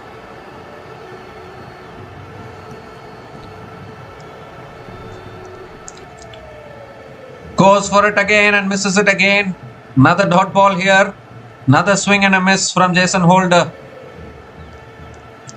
Valuable dot balls at this stage of the innings. A really good decision from Harry Brook to go back to Adil Rashid.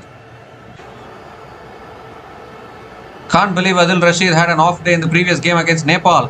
Comes down the wicket, heaves it leg side. It's in the gap. Deep mid wicket comes around. And Jason Holder picks up another single, and I think Rutherford will enjoy this. Ball spinning into him.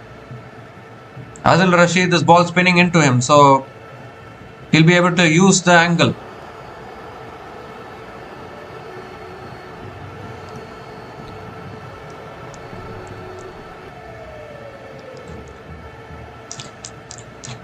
Oh, he goes for a big shot. It's a top edge, and it's been put down at deep mid wicket. And they're looking for 2 here. Chance of a run out as well. What was happening there? Couple of runs completed. The fielders were not alert to the situation. Catch has been put down and a couple of runs for Rutherford as well. Brilliant bowling once again from Adil Rashid. Could have had another wicket there. Batters looking for the big shots. In fact, it's Adil Rashid himself who has put it down.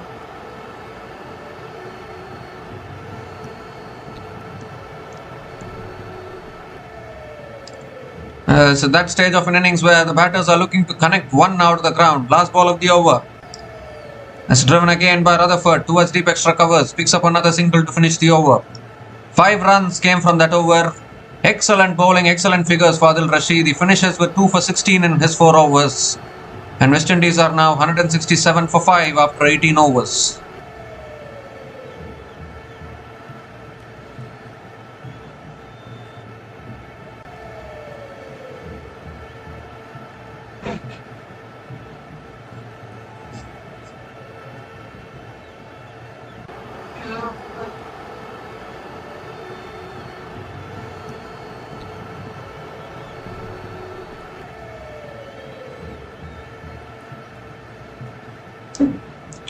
So Jofra Archer is going to be bowling the penultimate over for England.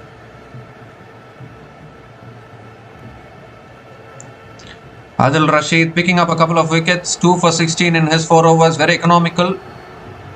Going at only 4 runs per over. He's been so good at this for so many years. Back to his best today after getting hammered in the previous game by the Nepali batters. Nepal batters just hammered him. A good bouncing back after that kind of a horrific performance. Jofra Archer is going to be bowling the penultimate over, and Rutherford will surely look to go after him.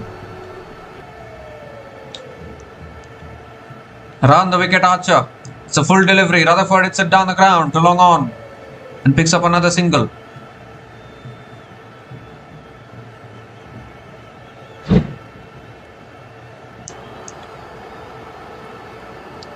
Jason Holder is back on strike.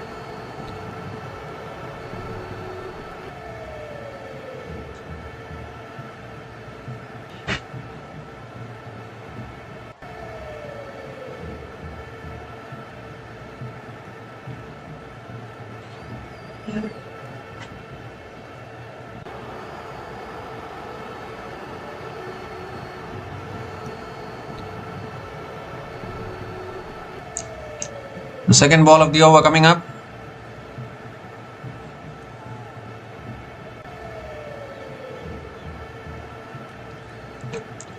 That's driven beautifully towards deep extra covers. That runs away for 4. Jason Holder finding some important boundaries. Another boundary, first boundary for him. Actually, he's hit 3 sixes. This is his first boundary. Beautifully driven through the extra cover region. They've crossed 170 now. West Indies with 10 balls to go.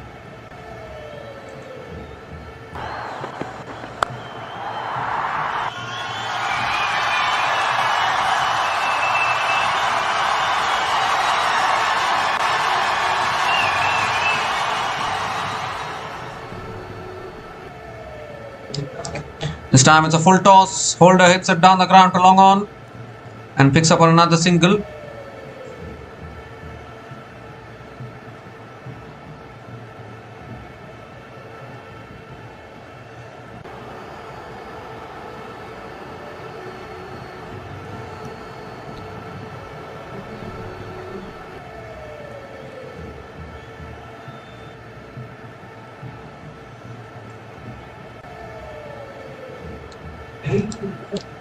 The fourth ball of the over coming up. Rutherford back on strike.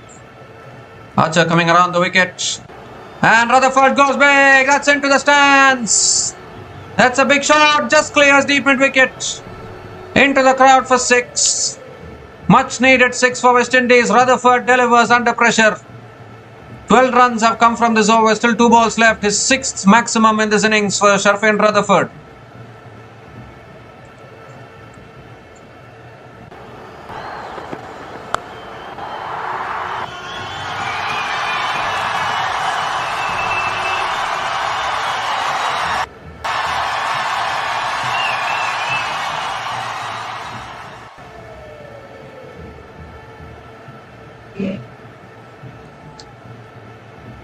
That's full again, driven by Rutherford down the ground. Long off comes around.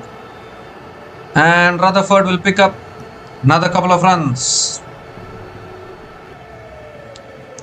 14 runs have come from this over. Still 1 ball left. They have gotten to 180, which we were talking about.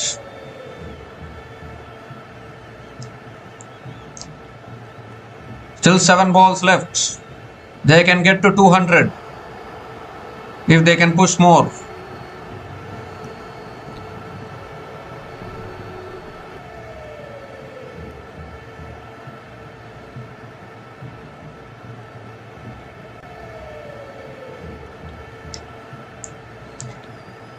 Last ball of the over coming up. Remember, early in the game today morning, South Africa got 187 and the game went to a double super over and South Africa won it. So 187 still can be a good total. Last ball of the over. That's driven again towards cover. Chance for an out to the bowler's end, but the fielder misses. And Rutherford picks up another single to finish the over. So 15 runs came from that over from Jofra Archer. West Indies are now 182 for 5 after 19 overs with 1 more over to go.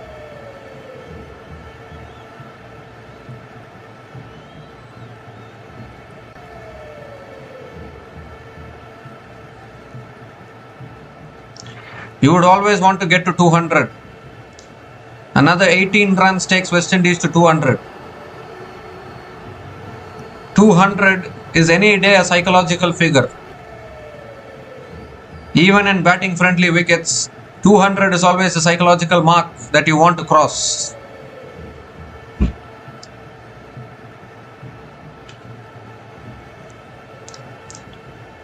Jimmy Overton is going to be bowling the last over here.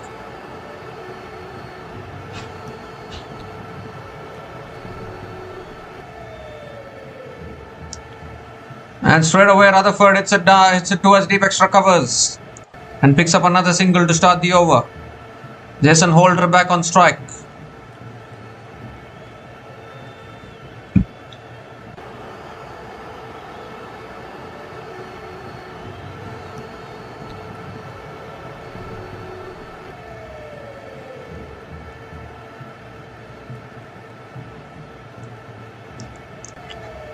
Five balls left. Need another couple of sixes here to get them past 190.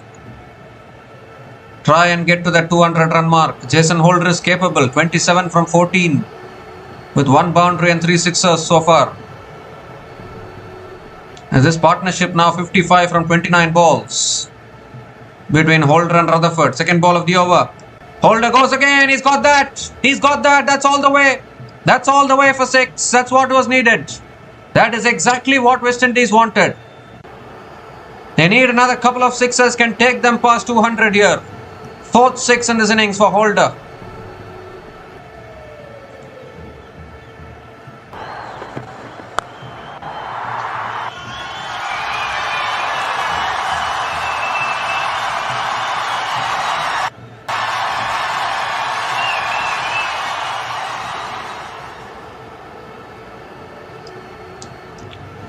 They need another couple more. Third ball of the over coming up. Oh, it's full and wide. He goes for a drive, misses it. Could come back from Overton. Precious dot ball for England. Still need 11 for 200. Still need 11 more runs for a 200. I don't know whether West Indies are thinking on those lines. But as I said, you would always want to get 200 to be safe. I won't say safe, but it's a psychological mark. He has to go for another 6 here, Sir Jason Holder. 4th ball of the over. That's short again, it's pulled again, but it's down to long on and it's taken. They've got the wicket here. Went for another maximum. He had no other choice, had to do it. But has pulled it straight down the throat of long on, and Overton gets another wicket. More importantly, wicket and dot ball. Still 2 balls left. And are the West Indies going to finish under 200 here? Simple catch at long on. And this partnership has been broken. Jason Holder tried his best. Played a good knock. Jason Holder is gone after scoring 33 from 17 balls. And West Indies are now 189 for 6 after 19.4 overs.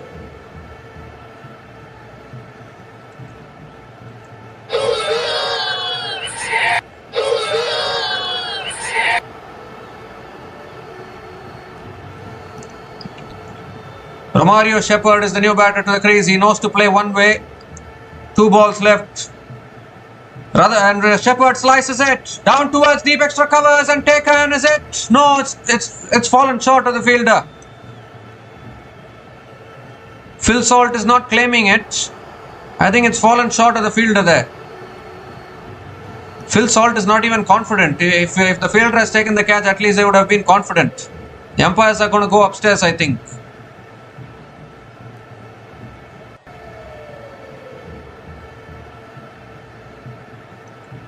It was there actually, it was there in the slot for Shepherd.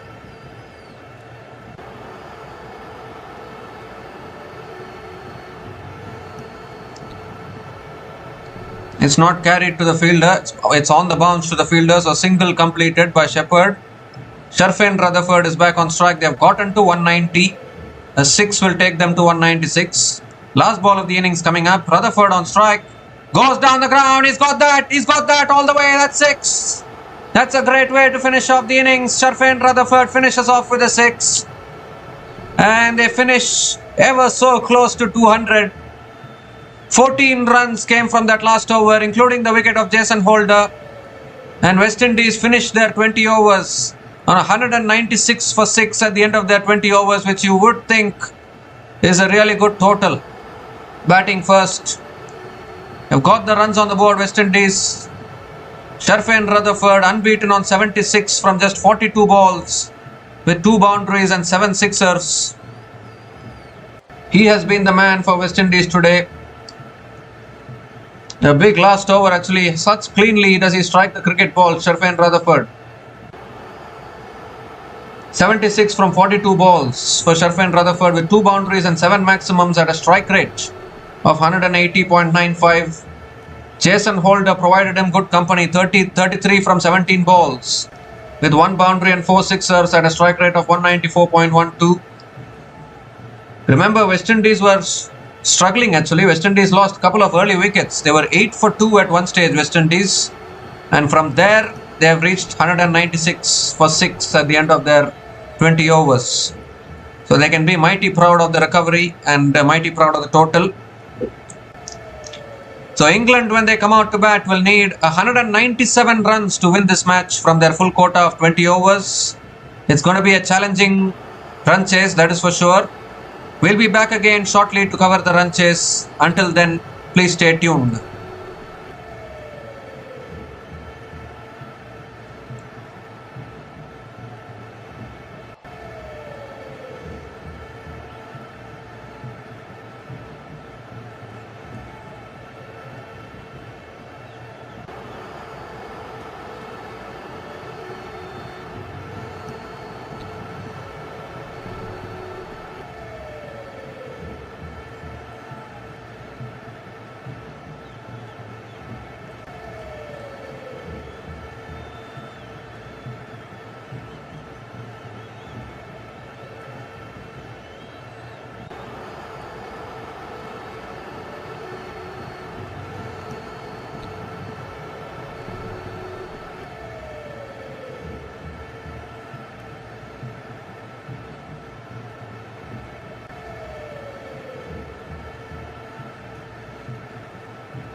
So hi guys, welcome back again. England are 37 without loss after 3 overs, chasing 197 runs.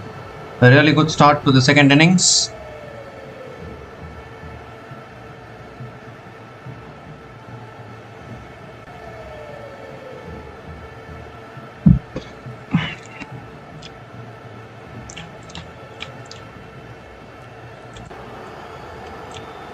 Phil Salt has scored 30 runs from just 12 balls with 4 boundaries and 2 sixers at a strike rate of 250. Josh Buttler has scored run a ball 6, only 1 boundary at a strike rate of 100.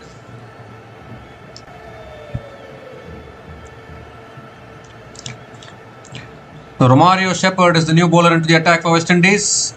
Oh, and that's a short ball. Salt went for the pull, gets it on the pads. Dot ball to start.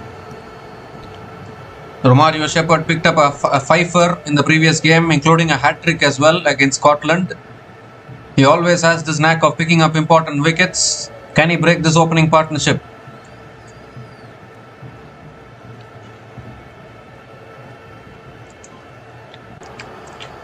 The required run rate has been brought down to 9.50.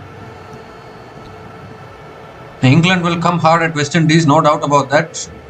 The West Indies need to be careful here. That's a wide down the leg side from Shepherd. Has to reload that one again.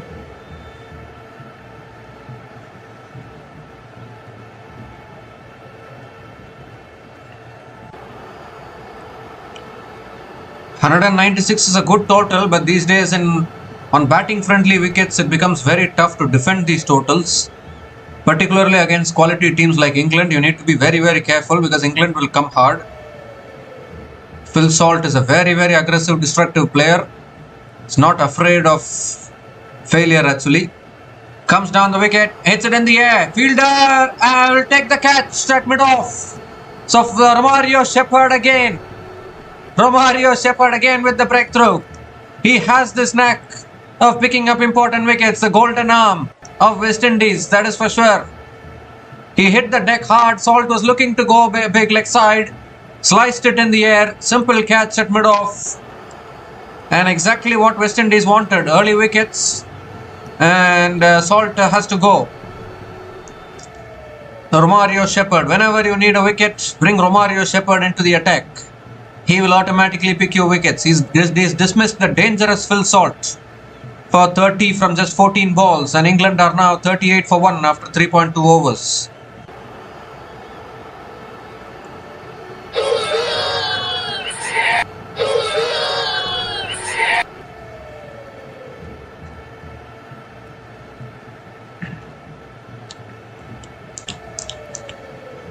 So Jacob Bethel is the new batter to the crease. Another talented batter, scored a half century in the previous game. Josh Buttler has scored only 6 runs, but it was Phil Salt who was doing the damage. But again, Romario Shepherd, as he always does, bring him into the attack. He always picks up wickets.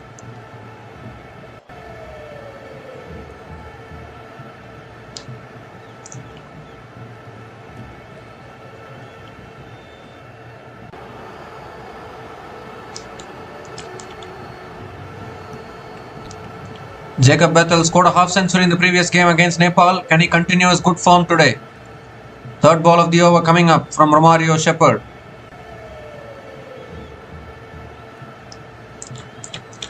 That's short and wide. Cut away. Just to elude that fielder. Look to push for 2 here. And just a single for Jacob Bethel. Gets off the mark with a single.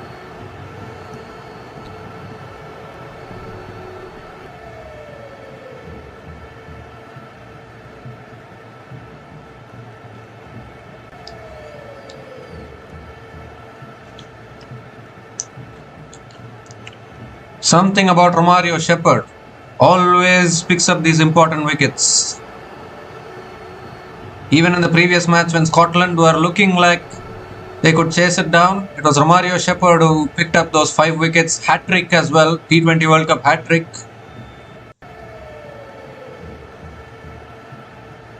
Josh Buttler is back on strike. Oh, a little bit of an inside edge towards deep mid wicket. Buttler picks up another single.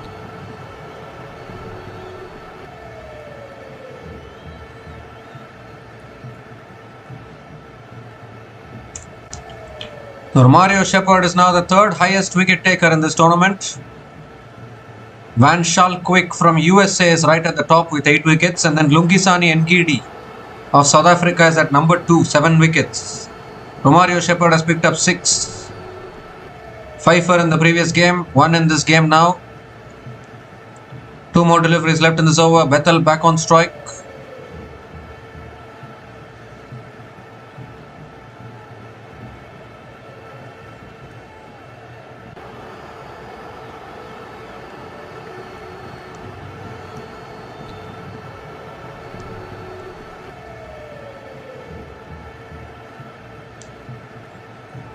Shepherd coming around the wicket. That's back of the length. Bethel defends it to point. It's another dot ball. This is a fantastic over from Romario Shepherd. Just 3 runs coming from this over, including the wicket of Phil Salt.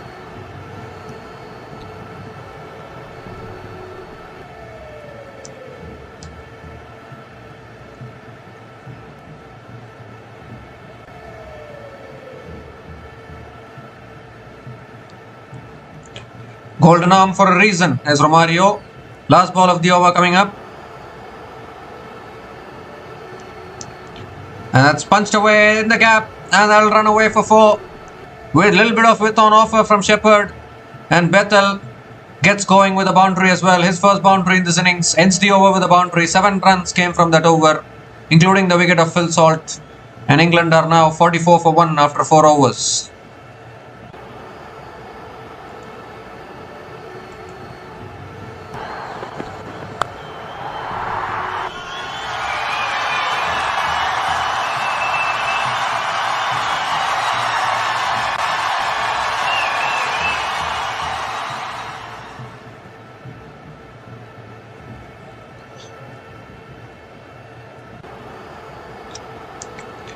Still gettable for England actually. Required run rate 9.56. Not impossible at all.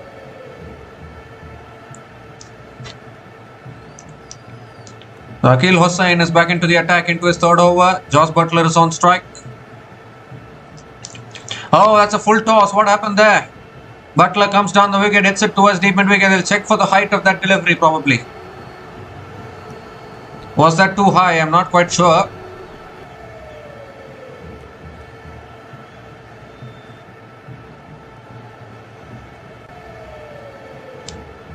No signal from any of the umpires, so just a single for Butler.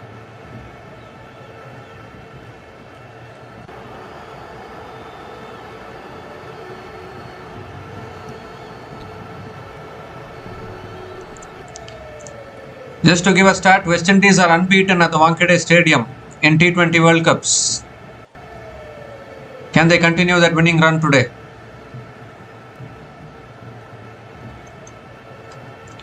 Second ball of the over coming up.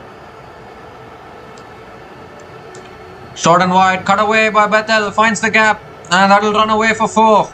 Just a little bit of width on offer from Akil Hossain. And Jacob Bethel pounces on it, picks up his second boundary. England still finding the boundaries.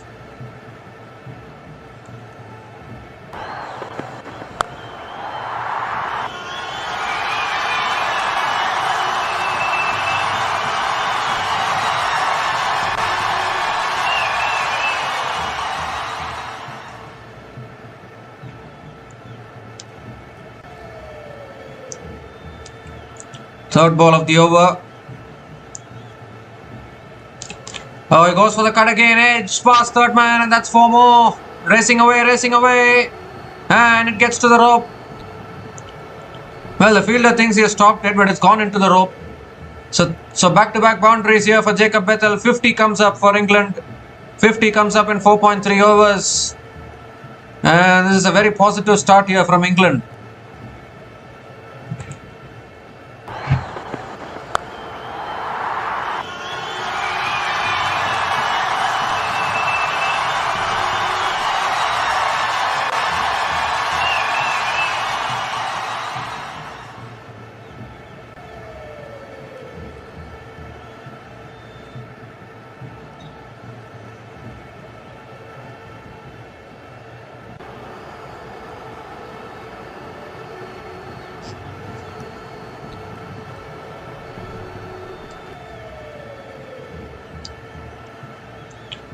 So 3 more deliveries left in this over. Required run rate 9.29. Jacob Bethel has got to 13 from just 5 balls. And now Akil Hossain deciding to change angle, looking to come around the wicket to Jacob Bethel.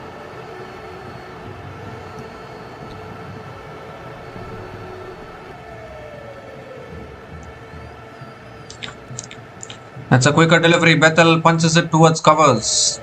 And another dot ball from Akil Hossain.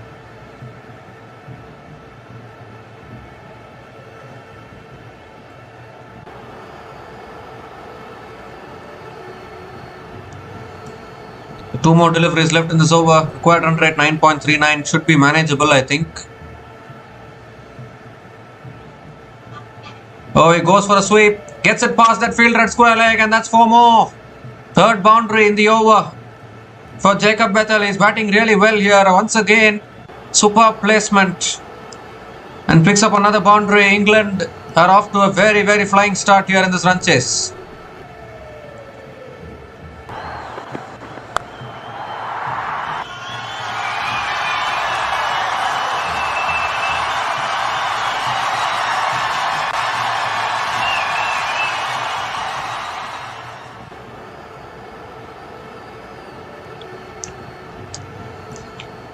So last ball of the over coming up. Akil Hossain, very expensive over. Normally he bowls well in the power play, but he's been very expensive of late.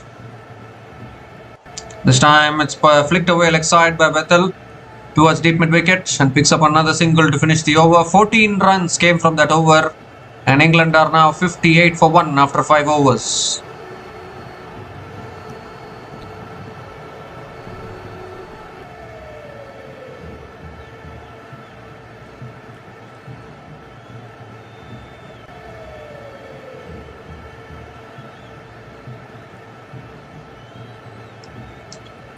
(197) the target, and England are off to the best possible start. It has to be said.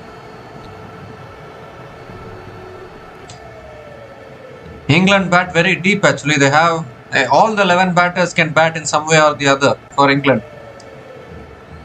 Adil Rashid is their weakest batter in this team. Even he can hit some boundaries and sixes towards the end. That is how deep England are batting. Shamar Joseph is the new bowler into the attack now for West Indies.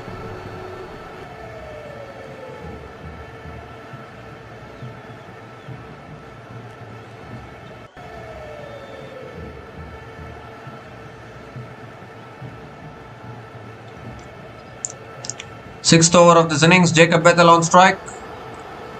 That's cut away towards deep point. Good fielding at deep point. Bethel picks up another single to start the over. I'm wondering how do you defeat this England team, because they are so batting heavy. 1 wicket, 2 wicket won't change much actually, because the batters will keep coming.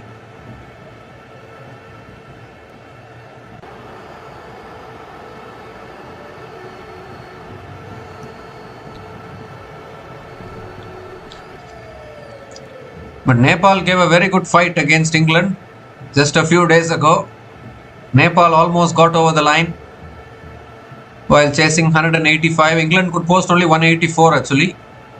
They posted 184, we are saying only 184. Against Nepal, they could post only 184. That is not a good sign. Second ball of the over coming up. Butler gives himself room, hits it leg side, and will pick up another single.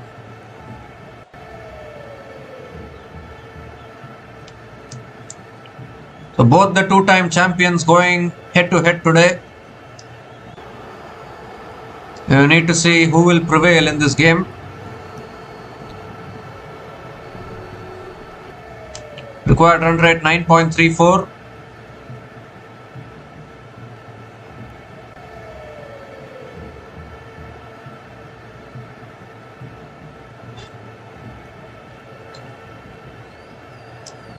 Oh, that's a full delivery. Bethel drives it down the ground to mid-on. Another dot ball from Shamar Joseph.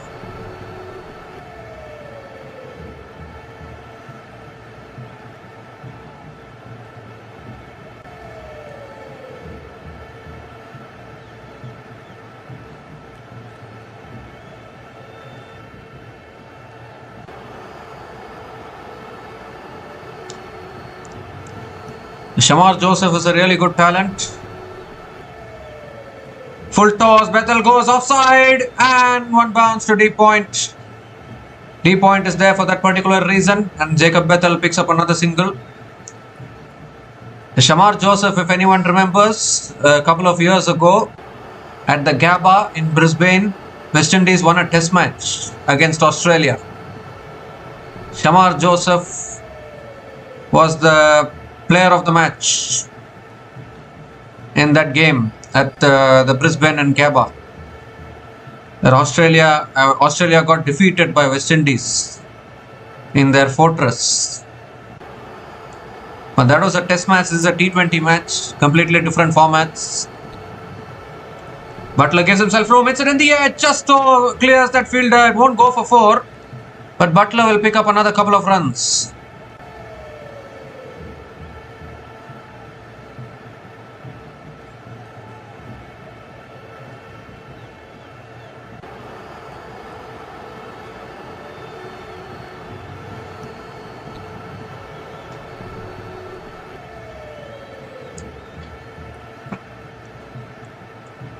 One more delivery left in this over. Good over so far from Shamar Joseph. Last ball of the over. Full again. Driven again by Butler. He's got the gap this time. This will go for 4. Pierced the gap beautifully there. Once again, extra pace from Shamar Joseph. But Butler was even good in finding the gap. 9 runs came from that over. And England are now 67 for 6. England are now 67 for 1 after 6 overs after the launch phase.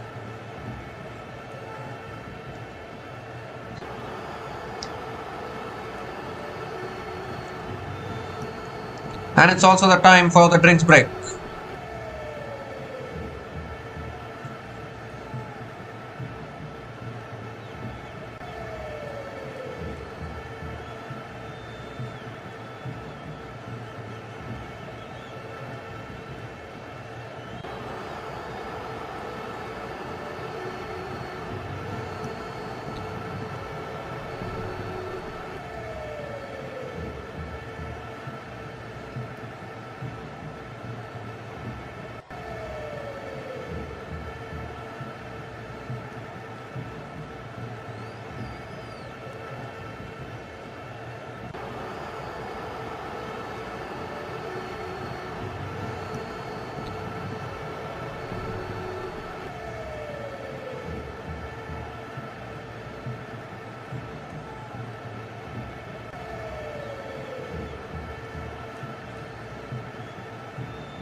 We come to the end of the drinks break, and Roston Chase is the new bowler into the attack for West Indies. Another spinner being introduced. And Roston Chase has replaced Matthew Ford today in the 11 for West Indies, playing an extra all-rounder and a spinner as well. The chase coming around the wicket to Bethel. Quicker delivery, Bethel punches it away towards deep extra covers and picks up another single to start the over. Roston Chase has great experience. He did well in the SA20 as well for Pretoria Capitals.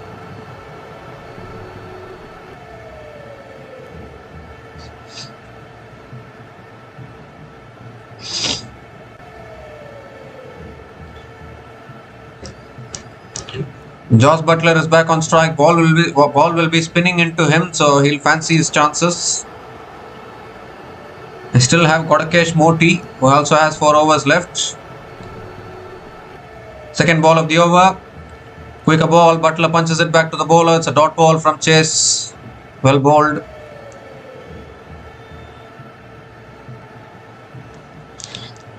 Tom Banton to come in after this.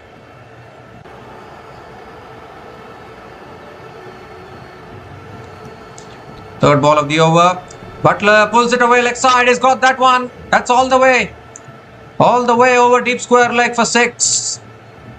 It was not a bad delivery by any stretch, but he picked up the length beautifully there. Josh Butler has so much power. Puts it over deep square leg. Another important 6 for England.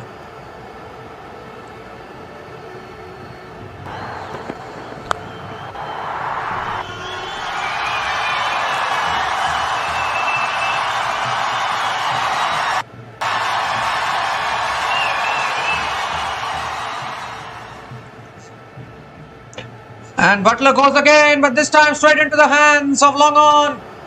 Roston Chase strikes back, conceded the 6. A very next ball, Butler's hold out at long on, and a much needed breakthrough for West Indies here. He hit that flat and hard, straight into the hands of long on. Second wicket down for England, and it's Roston Chase who strikes.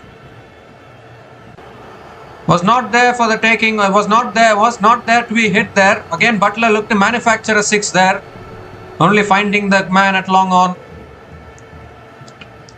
The second wicket down for England. Josh Butler gone after scoring 21 from 14 balls, and England are now 74 for 2 after 6.4 overs.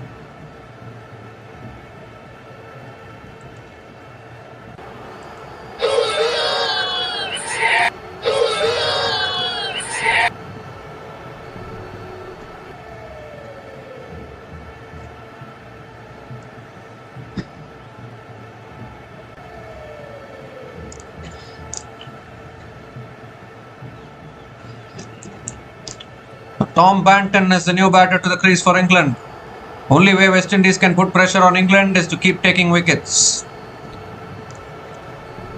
Coming around the wicket, Chase. It's flicked away by Banton towards deep mid wicket and gets off the mark with a single.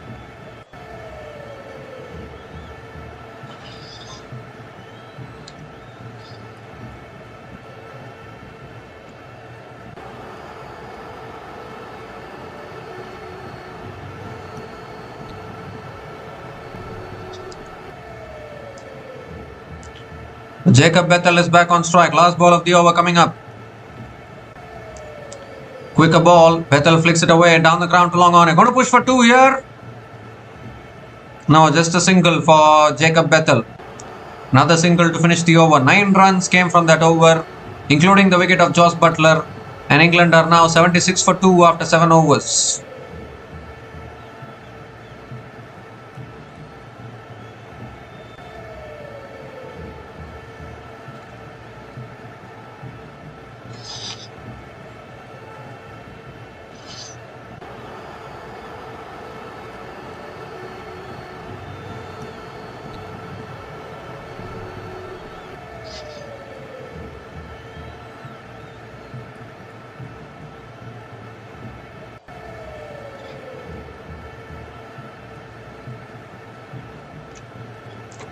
So Kodakesh Moti is the new bowler into the attack now for West Indies.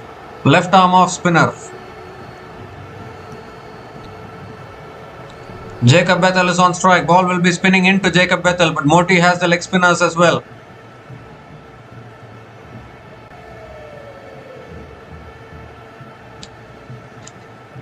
Moti coming around the wicket to Bethel. That shot pulled away by Bethel. Deep mid wicket. Will cut it off. Bethel picks up another single.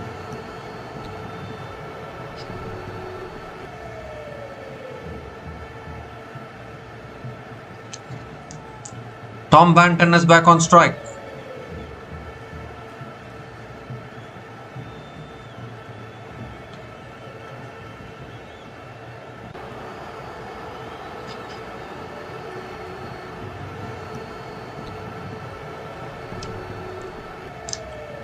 Second ball of the over coming up.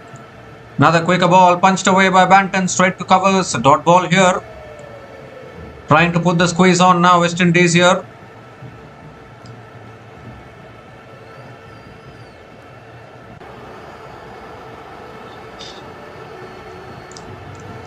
This time cut away down the ground again to long off, and Tom Banton picks up on another single.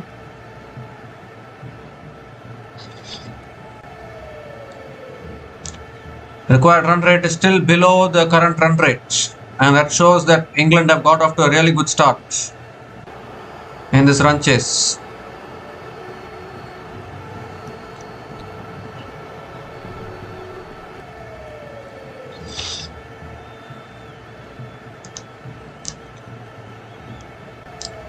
Full toss, Bethel goes down the ground, goes all the way for 6.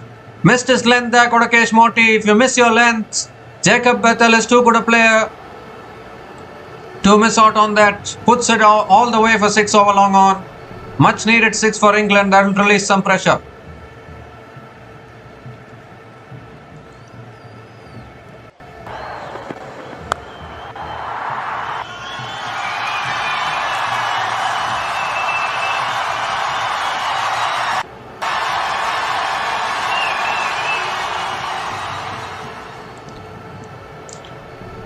So quicker delivery again from Kodakesh Moti, and Bethel hits it down the ground to long on and picks up another single.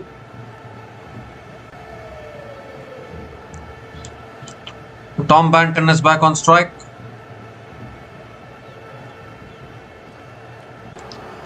Last ball of the over. Has driven in the air and taken and covers. There's the wicket. Kodakesh Moti strikes.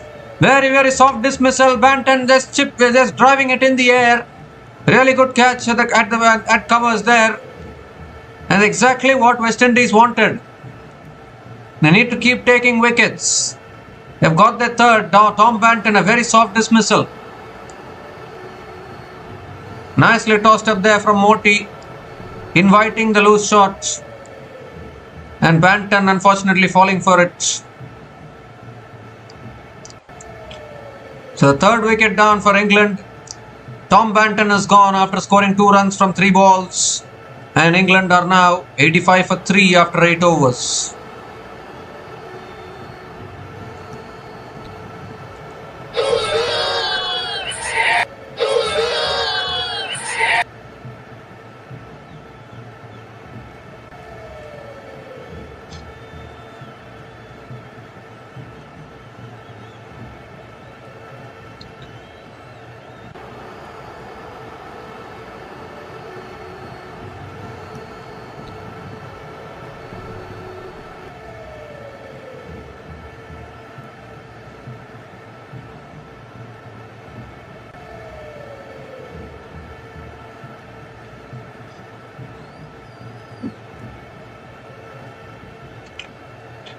So Harry Brook is the new batter to the crease for England. Captain of England making his way out to the middle. And Roston Chase now back into the attack into his second over. Around the wicket to Jacob Bethel.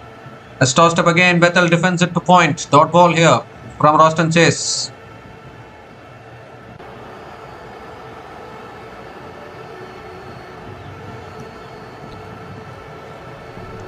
West Indies would badly want the wicket of Bethel now. Try and put more pressure on the middle order of England.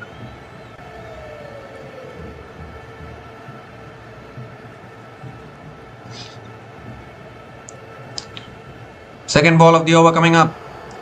Another quicker ball looking to flick it away. Beautifully bowled there. Gets it on the pads there, Jacob Bethel. Another dot ball from Roston Chase.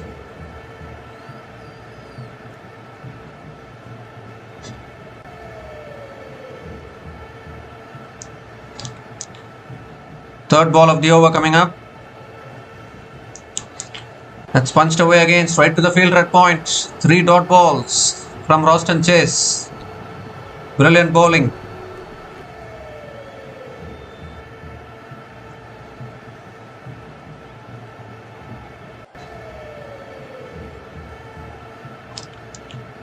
Fourth ball of the over coming up. That's driven by Bethel towards deep extra covers and picks up another single. Gives the strike to his captain, Harry Brook.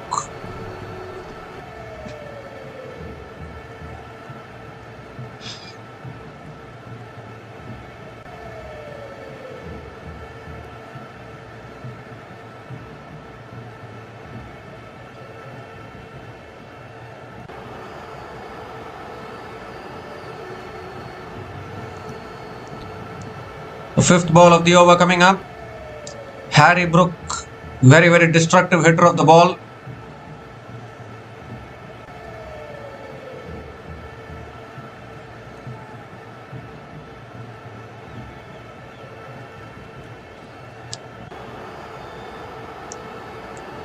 Two more deliveries left in this over.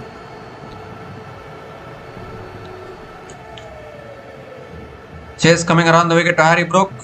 Quicker ball. Brook flicks it away leg side towards deep mid wicket and gets off the mark with a single.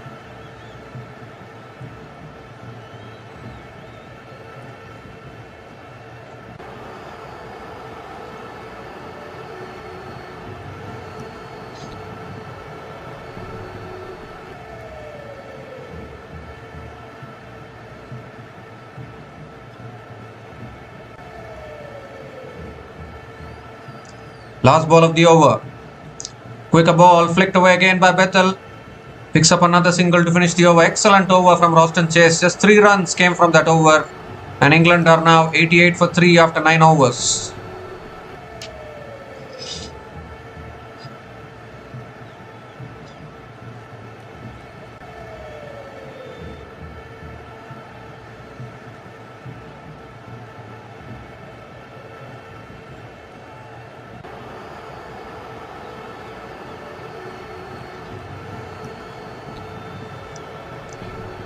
So I think Godakesh Moti will be continuing. Godakesh Moti is continuing into his second over.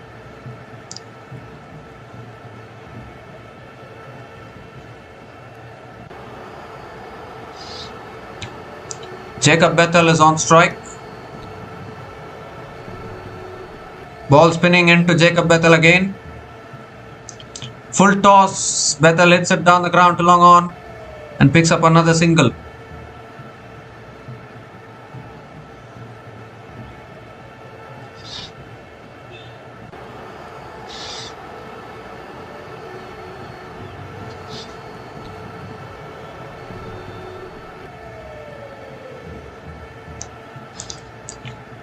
The second ball of the over coming up. Harry Brook is back on strike.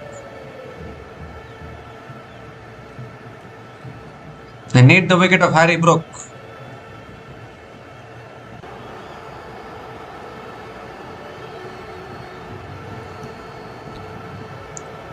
Ball spinning away from Harry Brook.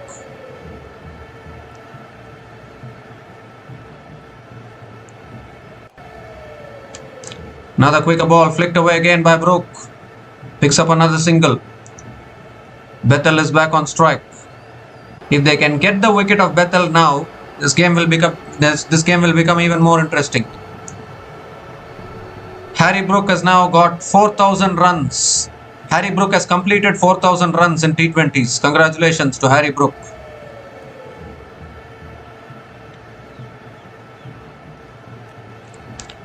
Third ball of the over. Oh, he's bowled him! We are just talking about getting the wicket of Jacob Bethel, and Moti has hurt me. Moti delivers under pressure. He's gone straight through Jacob Bethel. Fourth wicket down for England, and West Indies are seriously fighting here. The set batter Jacob Bethel is walking back. I think the ball just kept a little bit low there. I think a leg spinner actually from Godakesh Moti went through with the arm, and it's gone off the pads onto the off stump. And that is exactly what West Indies were looking for. Trying to pick up another wicket. Godakesh Moti picking up his second wicket. And it's a huge wicket because Jacob Bethel can be very dangerous. So Bethel is gone after scoring 33 from 23 balls, and England are now 90 for 4 after 9.3 overs.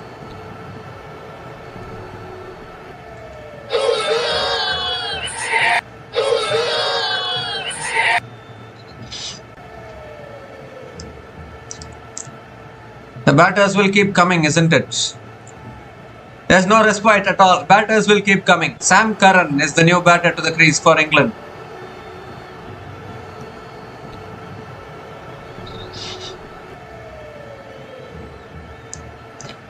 Sam Curran in at 6, another informed batter, informed all-rounder. 3 more deliveries left in this over. Required run rate has creeped up to 10.19. Really good bowling from the West Indies bowlers.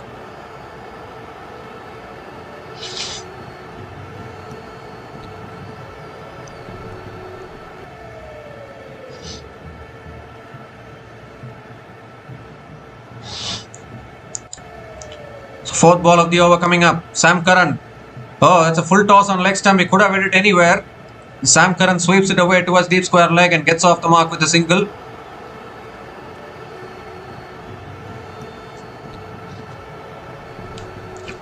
Godakesh Moti has got 2 for 12 in his 1.4 overs. Big wicket of Jacob Bethel there.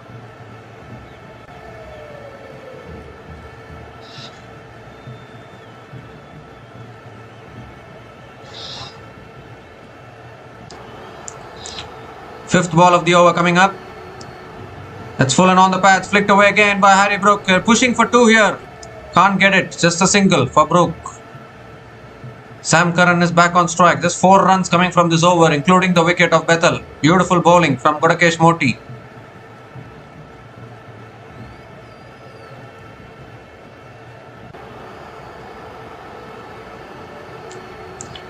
The last ball of the over. Full toss. Sam Curran puts it away leg side. Deep mid wicket coming in. Does well. Sam Curran picks up another single to finish the over. 5 runs came from that over, including the big wicket of Jacob Bethel. And England are now 93 for 4 after 10 overs at the halfway mark of this innings.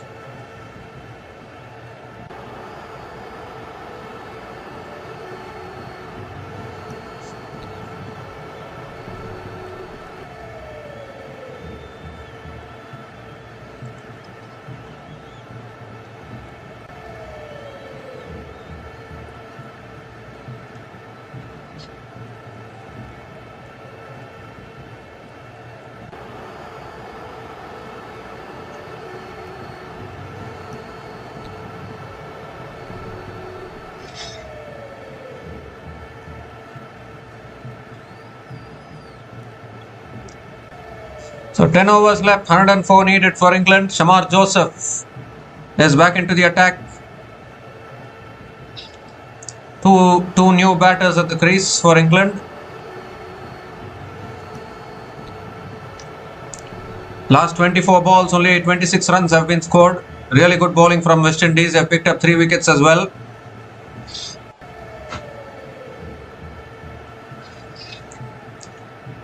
The required run rate 10.40. Shamar Joseph. Can he continue the pressure? Can he continue to build the pressure? And that's driven by Curran. Has he found the gap? Yes, he has. That's a boundary to start the over. Good shot there from Sam Curran. Beautifully driven towards deep extra covers. And picks up his first boundary in this innings.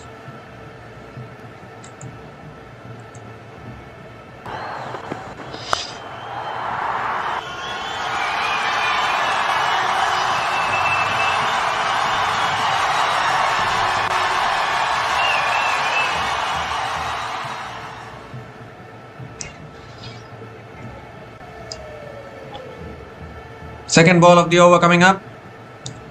That's on the pads. Sam Curran flicks it away leg side and picks up another single.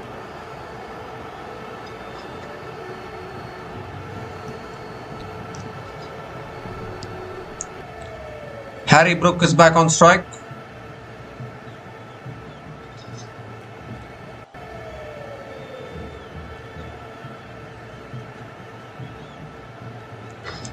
Still have Will Jacks, Liam Dawson and Jimmy Overton to come after this. A batting left for England.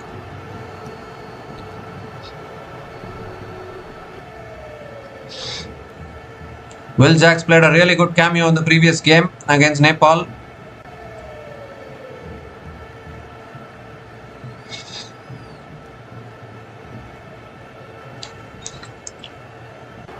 So third ball of the over. That's flicked away again by Harry Brook towards deep mid wicket and picks up another single.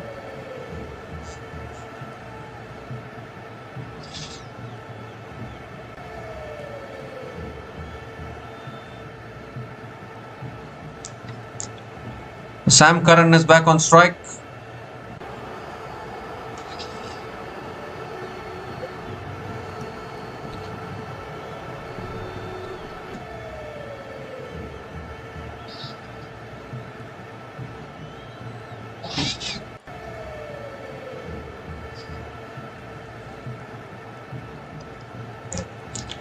Three more deliveries left in this over.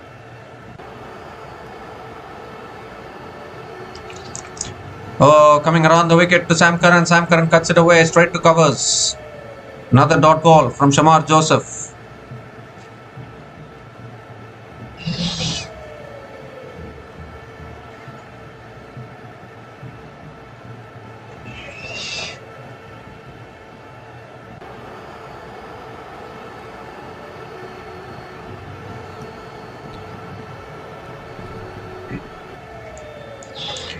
Two more deliveries left in this over.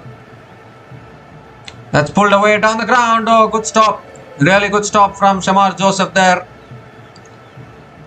And another dot ball here. So still a good over from Shamar Joseph. 6 runs coming from this over. Still 1 ball left.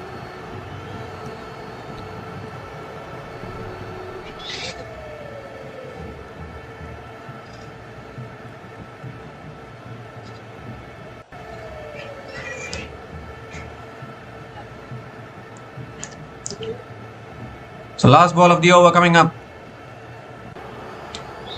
Oh, that beats the outside edge. That beats the outside edge of Sam Curran. Another dot ball, another beauty to finish the over. 6 runs came from that over from Shamar Joseph. And England are now 99 for 4 after 11 overs.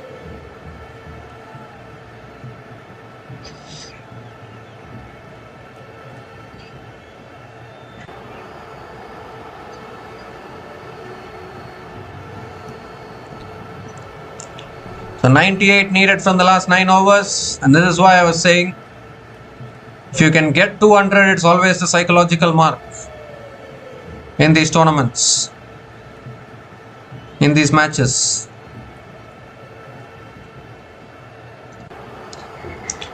So Godakesh Moti continuing into his third over. Harry Brook is on strike. Oh, that's spun away past the keeper. It won't go for 4. But they'll pick up another couple of runs to start the over. Again spinning past the outside edge of Harry Brook there. 100 comes up for England. 100 comes up in 11.1 overs at the loss of 4 wickets.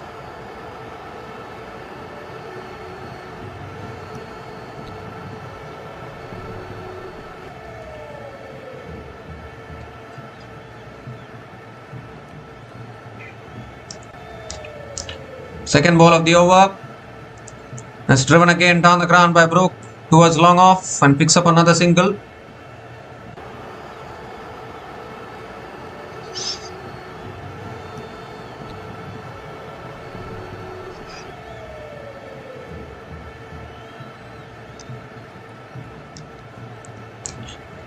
Sam Curran is back on strike. Ball spinning into Sam Curran. Another quicker ball flicked away again by Curran towards deep mid wicket and picks up another single.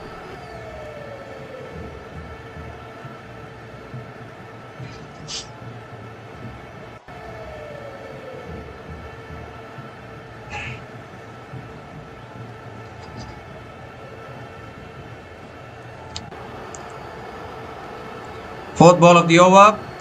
Short ball pulled away down the ground to long on. It's in the gap and 4. Oh, how did he find the gap there? I thought it was going straight to long on for a single. But Harry Brook has found the boundary. Too short though from Kodakesh Moti. And is it Sharfin Rutherford that has hurt himself as well in the process, but a boundary for Harry Brook.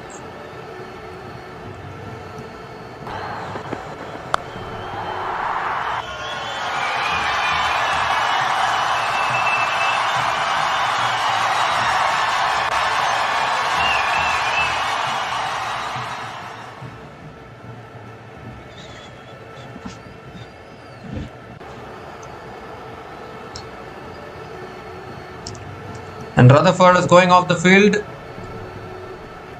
It's not a serious injury, but he'll get treated. 2 more deliveries left in this over. Anyways, Rutherford won't be required to bowl in this game. It's only for the rest of the tournament. He will be available. 5th ball of the over. Shot again, pulled again. 1 bounce to deep mid wicket. Harry Brook picks up another single.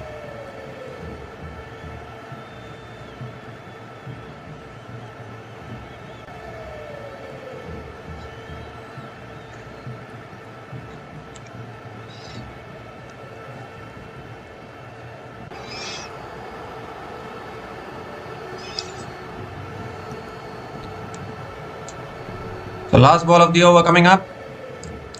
That's a full delivery. Sam Curran hits it down the ground to long on. Gonna push for 2. No, they won't. Just a single to finish the over.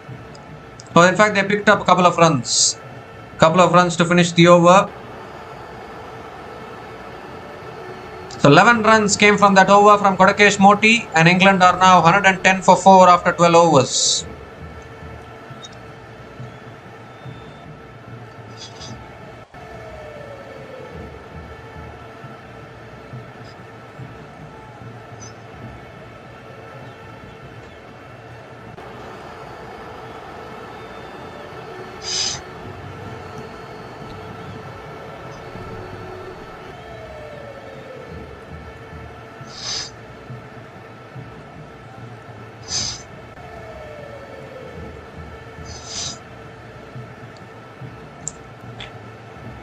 Why don't respect your 2-time T20 World Cup winning captain Darren Sammy? He should be there. He is a legend of West Indies cricket. So Roston Chase now back into the attack, into his 3rd over. Harry Brook is on strike. It's full and on the pads, flicked away towards short fine leg. And Harry Brook picks up another single to start the over.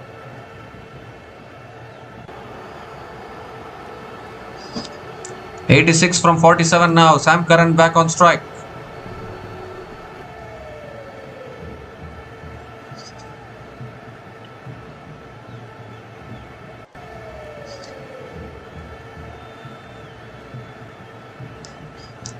Second ball of the over coming up. And Sam Curran hits it down the ground again to long on. And picks up another single. Still anybody's game this. Harry Brook back on strike.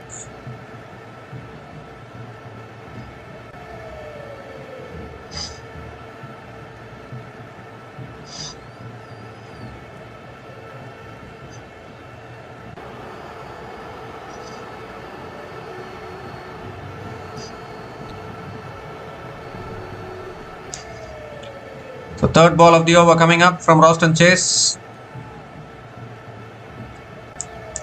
Oh, that's too wide, I think. So Roston Chase has to reload that one again. Fired it in wide, too wide.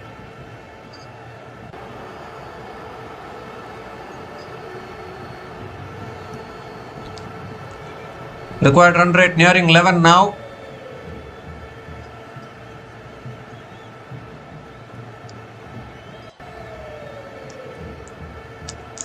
That's short and wide, cut away, straight to point. Dot ball here from Roston Chase. Again, really good bowling. Firing it in wide outside the off stump, not giving Harry Brook the hitting range. Not giving it in his hitting arc.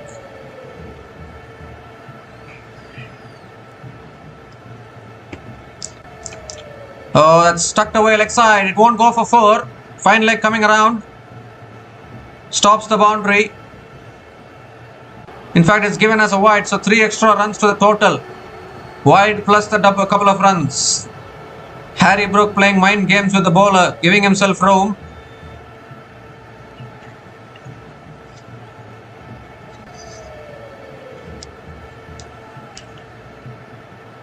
So 3 more deliveries left in this over.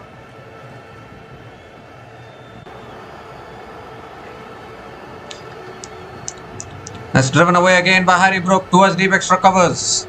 He'll push for 2 here. And that's good running between the wickets. Another couple of runs for Harry Brook.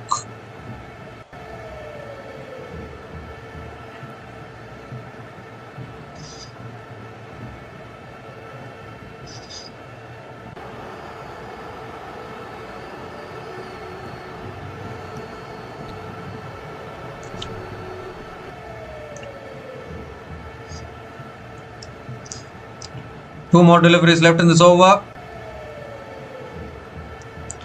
Fullen on the pads again. Harry Brook gets bat on it. Picks up another single.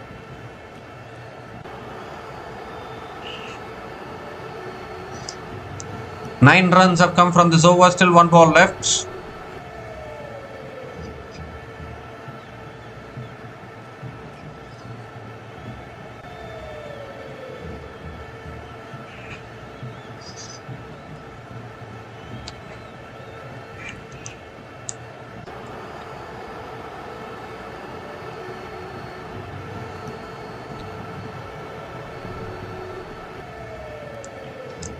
So last ball of the over coming up.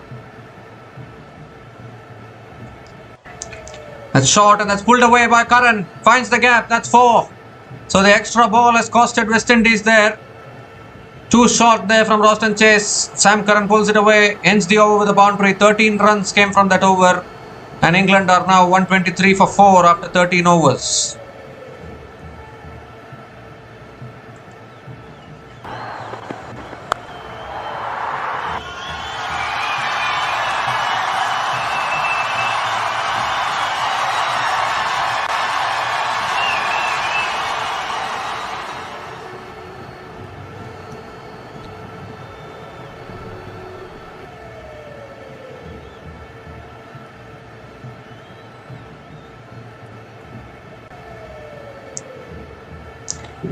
So Kodakesh Moti is continuing into his last over.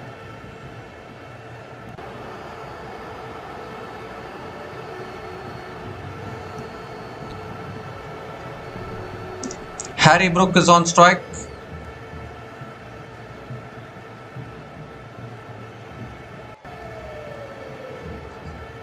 This is going to be a big over for both the teams for sure. Quicker delivery flicked away by Brook and picks up another single to start the over. Sam Curran back on strikes. Ball spinning into him. Need to look for that.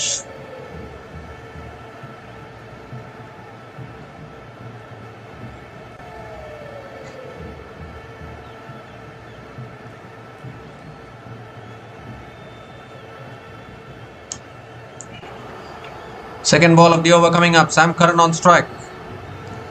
Oh, that's a quicker ball. Defended again by Sam Curran towards point. Another dot ball here.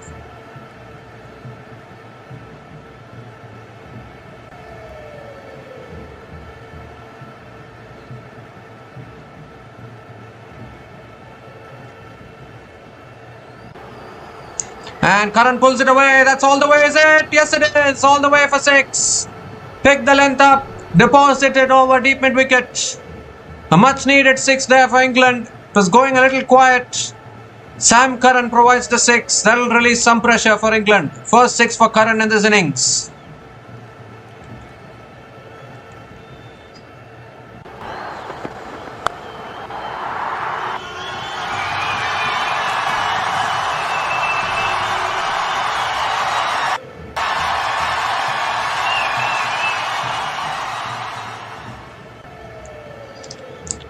This time it's a leg spinner. Sam Curran drives it away towards deep extra covers and picks up another single.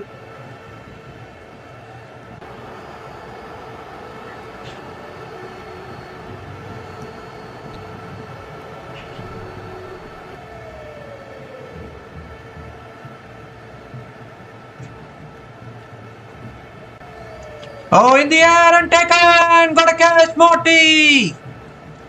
Got a catch, Morty strikes! Ball just held in the wicket.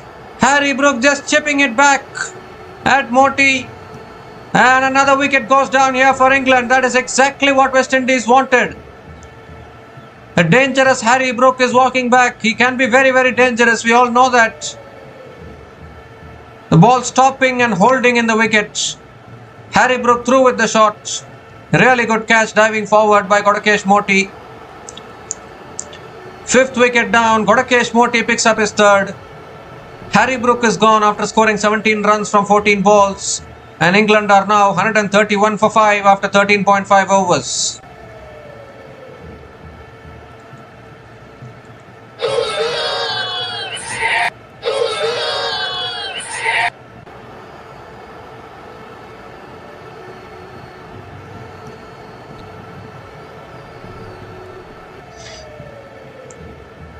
So England are 131 for 5 after 13.5 overs, and it's also the time for the drinks break.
So 6 overs left, 66 needed for England.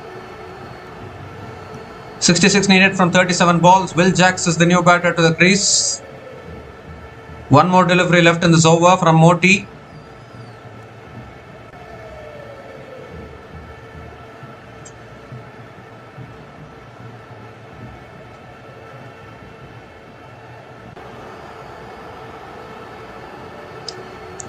So Will Jacks in at number 7.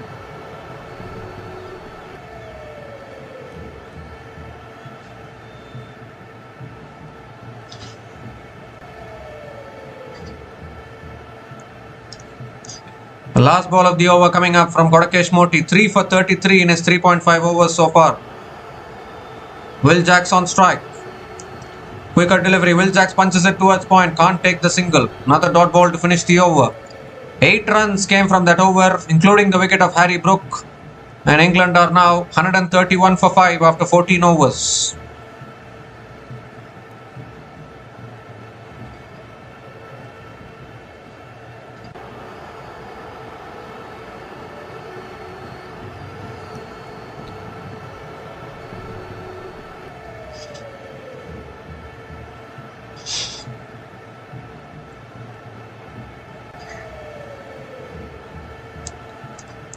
The 66 needed from the last 6 overs. Sam Curran is the set batter, batting on 22 from 14 balls. They need his wicket. West Indies need to get Sam Curran out. Roston Chase is into his last over as well. He's bowling out. 1 for 25 in his 3 overs. Sam Curran on strike. Oh, looking to cut it away. Appeal for LBW here. Appeal for LBW. Umpire says not out. And they are having a serious discussion about this. Will they go upstairs? Timer is running down. And yes, they have gone upstairs for the review. So we need to have a look at this. It's a huge wicket if it is out. Sam Curran is the man in question. A quicker delivery. Was it pad first or bat first? That is the big question. Could be a massive moment in this game. No doubt about that.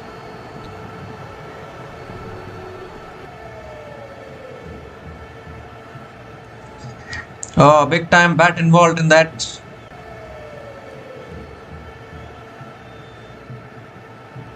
Bat involved, so it will be not out. They've lost a review here, West Indies. They thought it was bat first.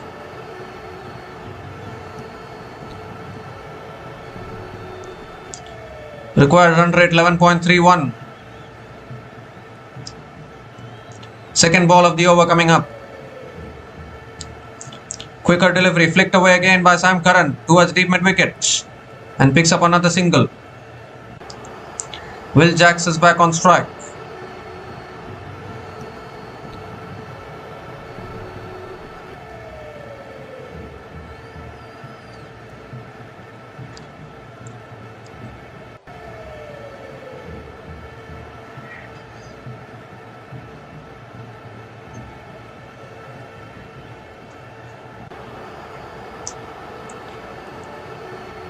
So third ball of the over.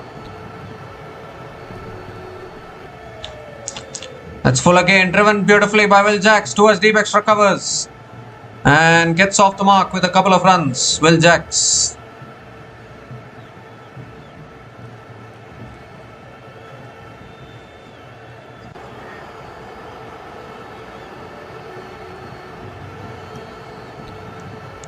Liam Dawson, Jimmy Overton, Jofra Archer and Adil Rashid to come in after this. Everyone can bat.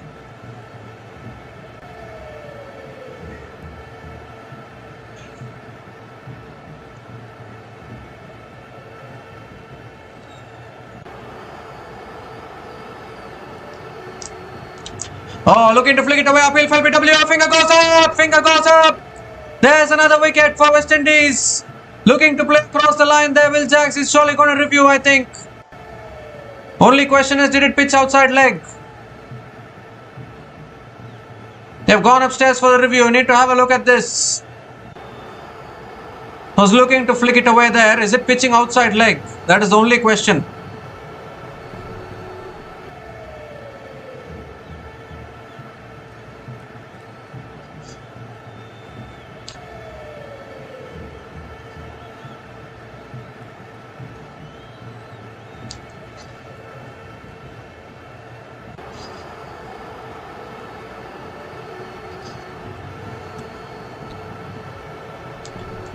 Flat line as the ball passes the bat. And the angle, is it pitching outside leg? That is the big question.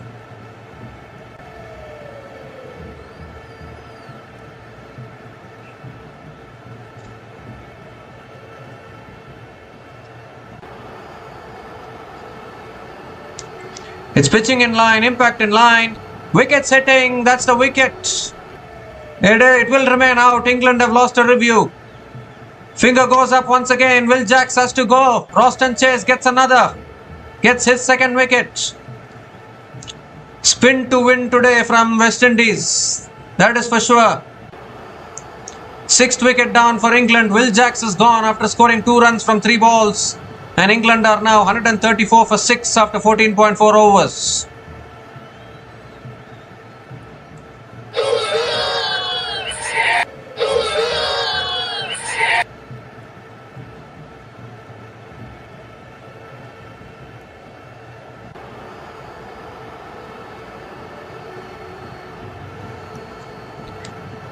Jimmy Overton is the new batter to the crease for England. Down to the bowling all-rounders now. Jimmy Overton, Liam Dawson, Jofra Archer.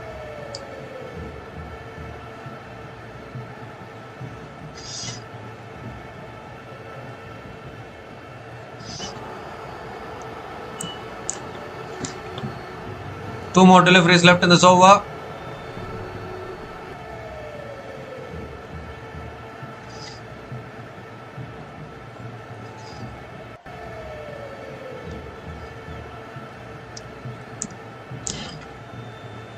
So fifth ball of the over coming up. Quicker delivery, driven again straight to covers. Another dot ball from Roston Chase. A wonderful bowling. Just 3 runs have come from this over, including the wicket of Will Jacks.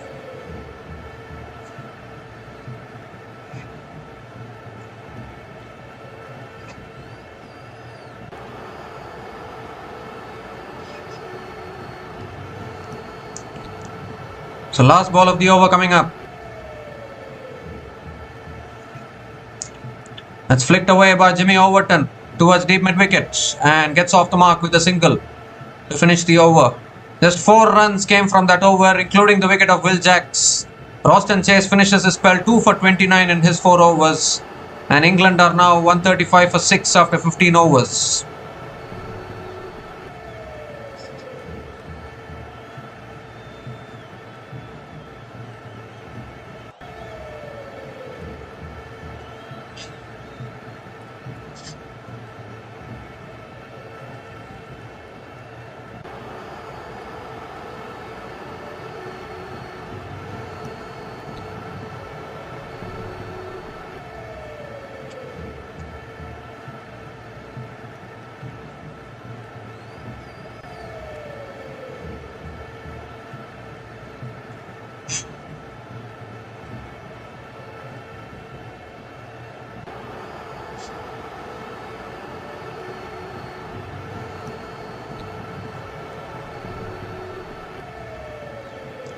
So Akil Hussain is back into the attack now. He still has 1 over left. He's bowling out as well. Takes a deep breath. Jimmy Overton is on strike. Akil Hussain coming around the wicket. And that's a quicker ball. It's punched through the offside by Jimmy Overton towards deep extra covers and picks up another single.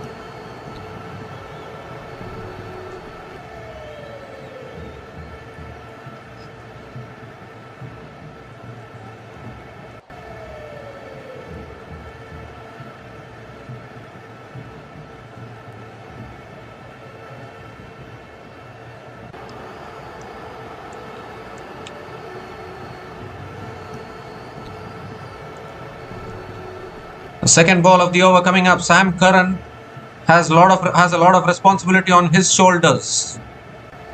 He is the set batter at the crease. Akil Hussain coming around the wicket. Quicker ball cut away by Sam Curran towards deep extra covers and picks up another single.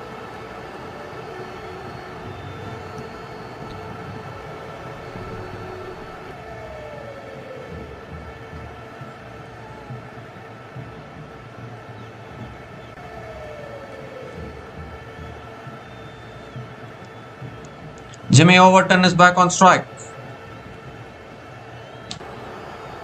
Oh, Overton looks to go big. It's at leg side. They're going to push for 2 here. And they'll get it. Another couple of runs for Jimmy Overton.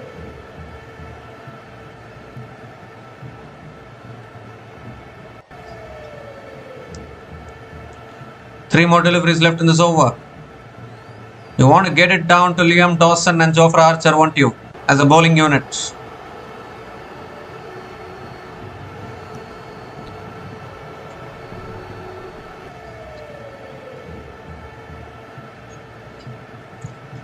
Fourth ball of the over. Another quicker ball punched down the ground by Overton towards long on and picks up another single. Sam Curran is back on strike.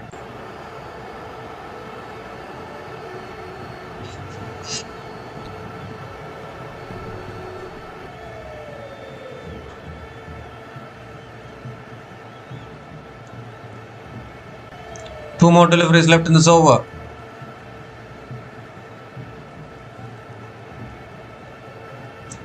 Fifth ball of the over coming up. And Curran hits it in the air. Could be another catching opportunity. Oh no, it doesn't carry. Doesn't carry to long off. And Sam Curran picks up another single. 6 runs have come from this over. Still 1 ball left.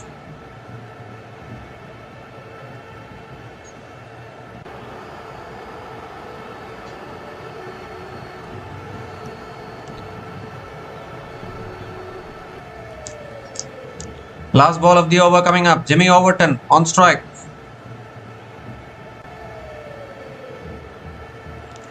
Comes down the wicket, hits it high in the air. How far has this gone? Oh, it's taken, is it? Yes, it is. Yes, it is taken. He's come back and taken the catch. Another wicket down. Jimmy Overton is gone. Was looking to just hit through the line there.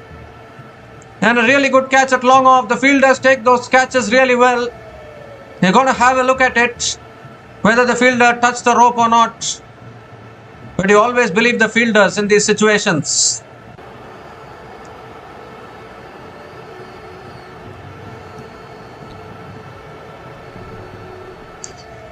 They're going to have a check. The fielder has done really well there. The fielder has done really well. So Akil Hussain also gets the breakthrough. And West Indies are taking wickets at regular intervals and putting pressure on England here.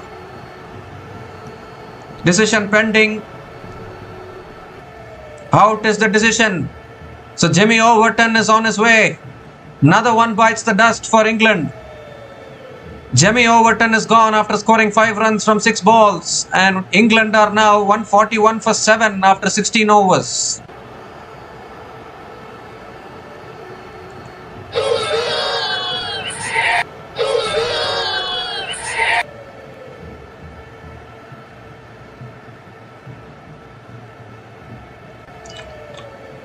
So Liam Dawson, Jofra Archer, they have to do some work with the bat now for England. 56 needed from 4 overs. They need the wicket of Sam Curran very badly. He is the one man who is standing between West Indies and victory, most probably. Jofra Archer has been sent in ahead of Liam Dawson. That is a very, very interesting strategy.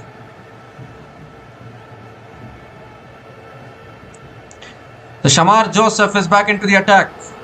Still has a couple of overs left. Shamar Joseph still has a couple of overs left. 4 overs left. You would think Jason Holder will bowl the next over, probably.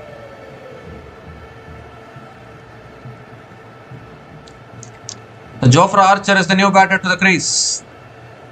But I think Sam Curran will be on strike for the start of this over.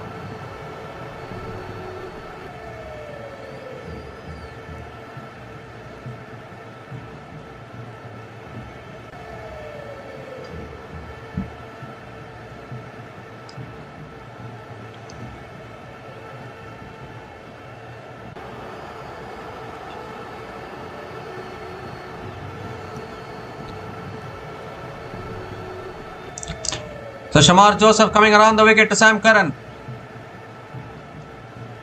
That's a full delivery, beautifully bowled. Sam Curran hits it down the ground to long on and picks up another single, gives the strike to Jofra Archer. Archer is going to have to do a lot of work with the bat here. Who would have thought it will go down to this for England?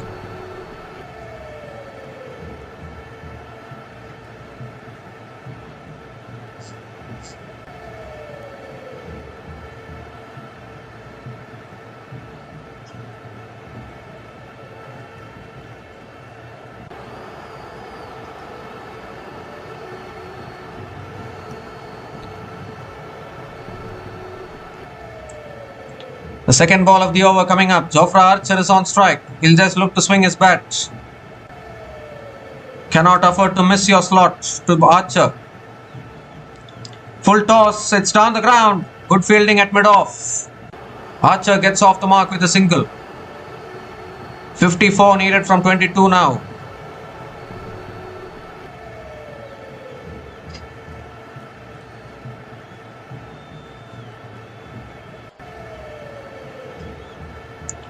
Liam Dawson and Adil Rashid to come in after this.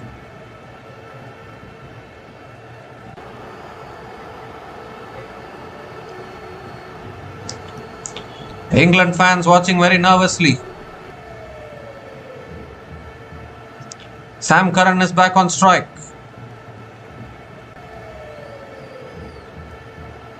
Third ball of the over. Full toss. He's gone down the ground. Long on, long on. Doesn't carry. Doesn't carry. One bounce to long on. And Sam Curran picks up another single. Long on was in business for a moment there. Required run rate is increasing here. 53 from 21 now.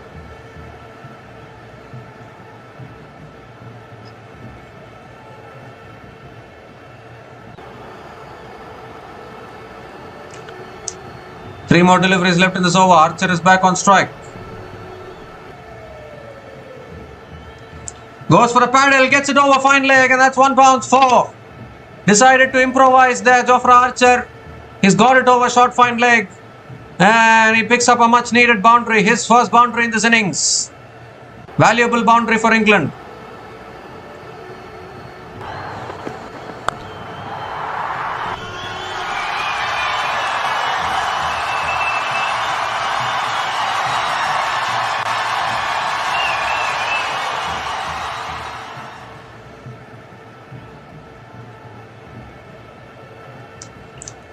Fifth ball of the over. Good Yorker, brilliantly bowled. Archer hits it down the ground to long on and picks up another single. Sam Curran is back on strike. West Indies badly need the wicket of Sam Curran here if they want to win this game. If they dismiss Sam Curran, it will be up to Archer and Liam Dawson towards the end.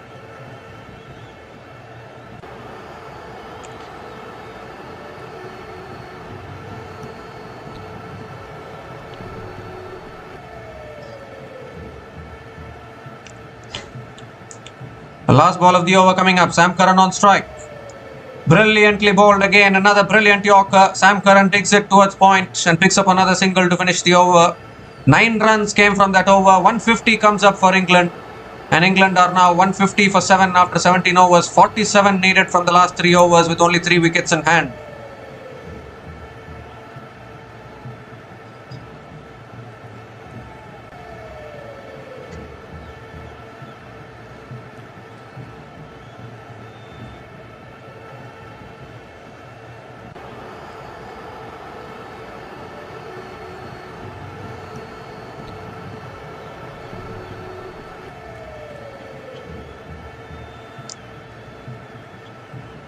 So 47 needed from the last 3 overs.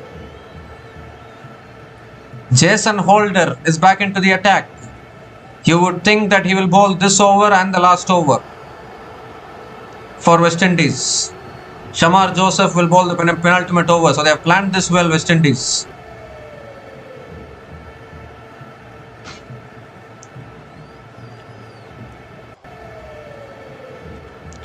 Sam Curran is on strike.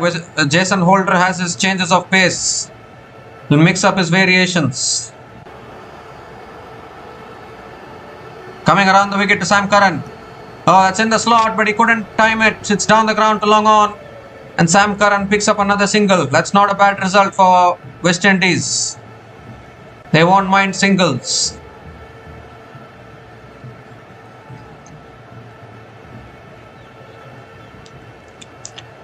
So Jofra Archer is back on strike.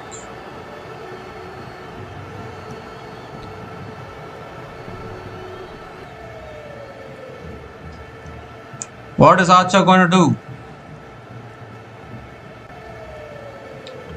Second ball of the over coming up around the wicket. Full toss, looking to flick it away. The chance of run out at the bowler's end. Direct hit, he's got it. He's got it. A direct hit from Jason Holder. And it's a run out at the non-striker's end. Archer has to keep walking back to the pavilion.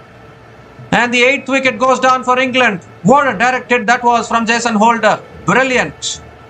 Absolutely brilliant. Knocks down the stumps. More pressure for England now as they lose their 8th wicket. Jason Holder does it for West Indies. So Jofra Archer is gone after scoring 6 runs from 4 balls, and England are now 151 for 8 after 17.2 overs.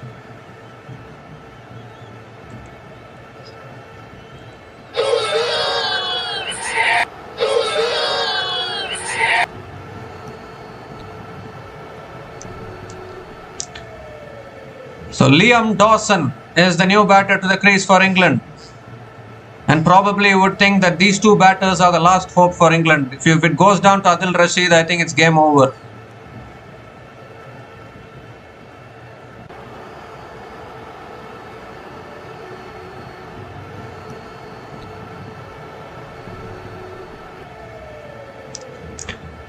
So Liam Dawson indeed is the new batter to the crease, but he's off strike now. I think Sam Curran will be on strike. Badly need the wicket of Sam Curran here.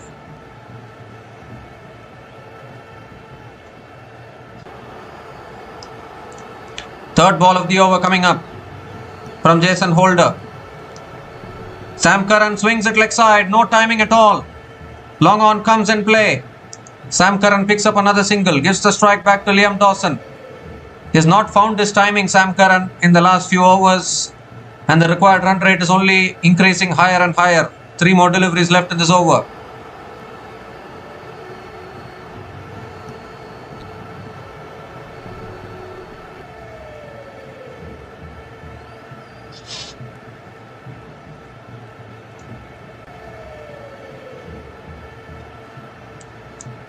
So Liam Dawson is on strike now.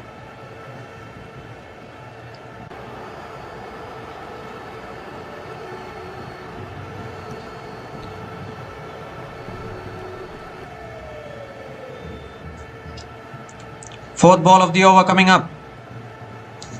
Liam Dawson. Another good delivery. Dawson hits it down the ground. Picks up another single. That's not going to hurt West Indies. This is an excellent over from Holder. There's 3 runs coming from this over, including the wicket, including the run out of Archer. 2 more deliveries left. Can Holder finish this over well?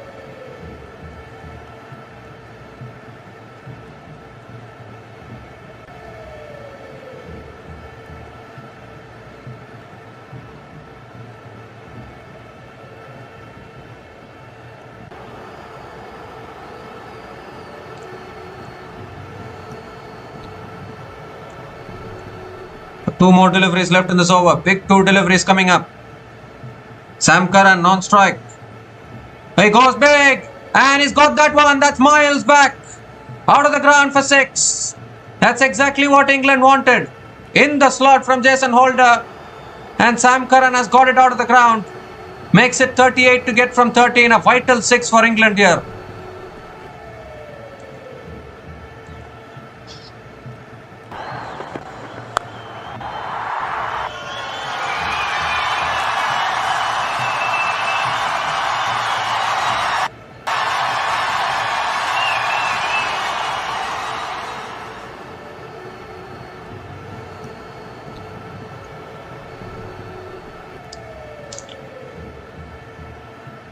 Last ball of the over coming up.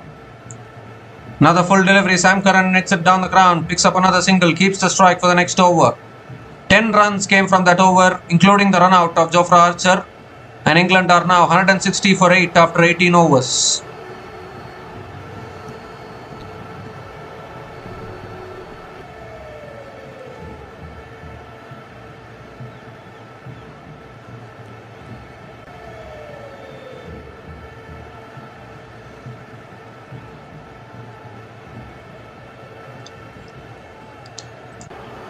So Shamar Joseph will bowl the penultimate over. Pressure on a young man to win this game for West Indies. Sam Curran is on 37 from 25 balls.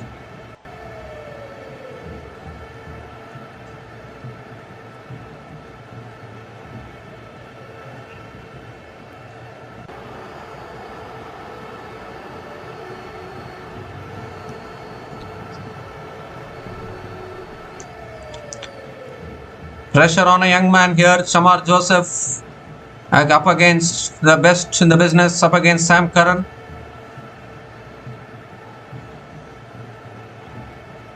Shamar Joseph coming around the wicket. First ball of the penultimate over. Oh, looks to go big, gets it on the patch. Dot ball to start. Dot ball to start. Brilliant Yorker from Shamar Joseph. 37 from 11 now. Getting harder and harder for England.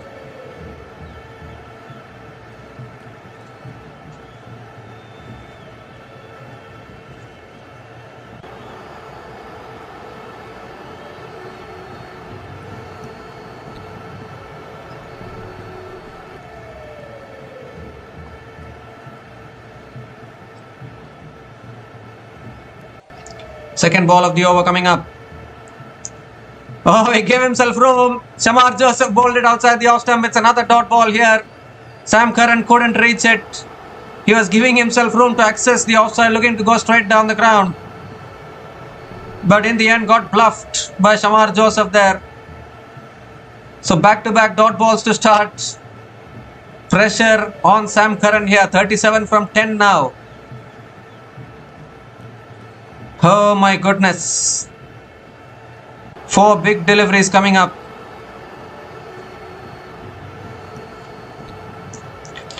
And Curran goes down the ground. Has he got it enough? No, he hasn't. One bounce to long on. A fumble there. Fumble at long on. Oh, and an appeal for a run out as well. Appeal for a run out as well. Has Liam Dawson made his ground at the non-striker's end? I'm not quite sure. I'm not quite sure whether Liam Dawson has made it at the non-striker's end. Oh, in fact, the umpire has given it as out. The umpire has given it as out. 9th wicket down here for England. Liam Dawson out, run out. They were desperately pushing for the second there. There was no second run on. A fumble by that fielder there at long on. So they tried to go for the second. Yes, Dawson is out. Dawson is out by a few inches.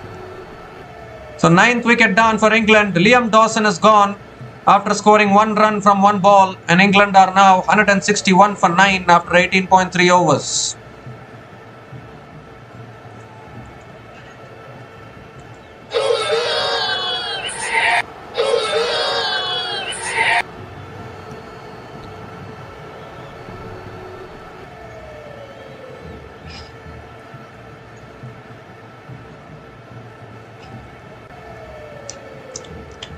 So 3 big deliveries left in this over. Too much pressure now on Sam Curran actually. Only he can do this for England.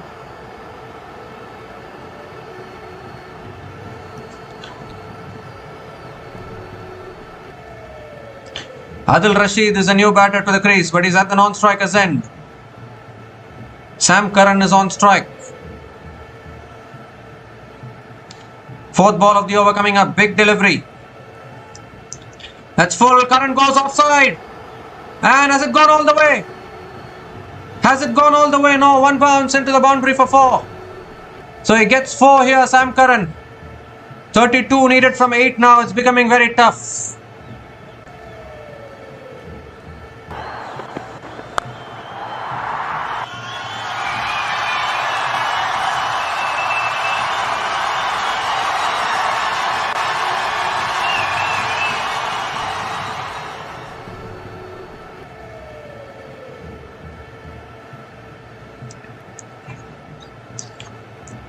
Oh, that's a fantastic Yorker. Absolutely brilliant. It's driven towards deep extra covers. And he can't take the single. Has he taken the single? I think he has. So it's a kind of free hit for Adil Rashid here.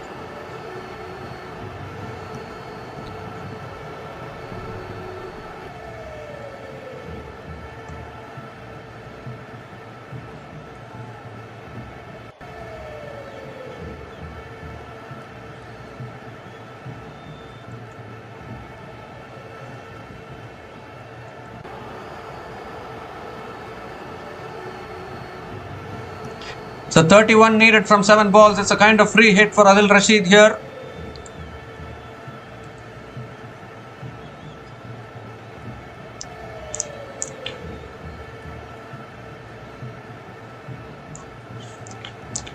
Can Adil Rashid clear the boundary? Last ball of the over coming up from Shamar Joseph.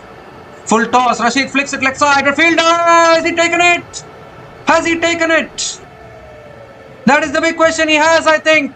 He's claiming the catch. The umpires might want to have a look. That could be the end of the game. That could be the end of the game because England will be bowled out. Rashid has holed out at deep mid wicket. Umpires have gone upstairs to check the fairness of the catch. But that could be it.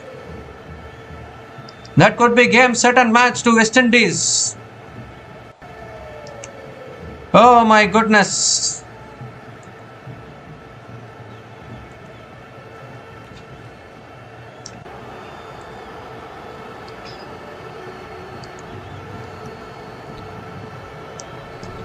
Has he taken the catch cleanly? It looks clean.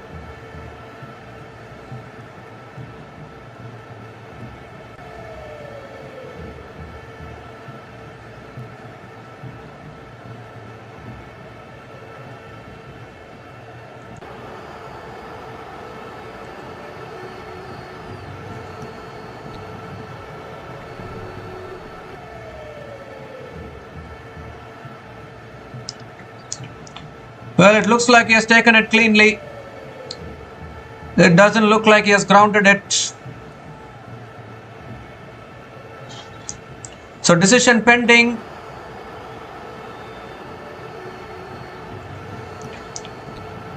Out it is. So that is it. West Indies have won. What a game of cricket we have had here. And what a win this is for the West Indies. They have defended 197. They have bowled out England for just 166 runs.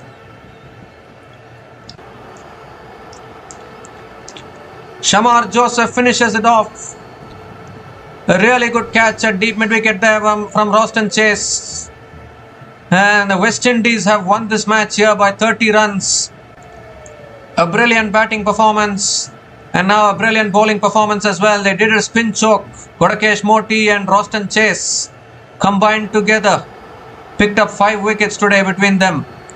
And that really pegged England back. And England have been bowled out here for just 166 runs in 19 overs. Sam Curran unbeaten on 43 from 30 balls. But he just kept on running out of partners in the end, if you see it. And West Indies remain unbeaten at the Wankhede Stadium in T20 World Cup history. Yet another win for West Indies at the Wankhede Stadium in the Men's T20 World Cup. And once again, West Indies have gotten the better of England in the Men's T20 World Cup. Also another stat, for the first time West Indies have defeated England in the Men's T20 World Cup since 2016.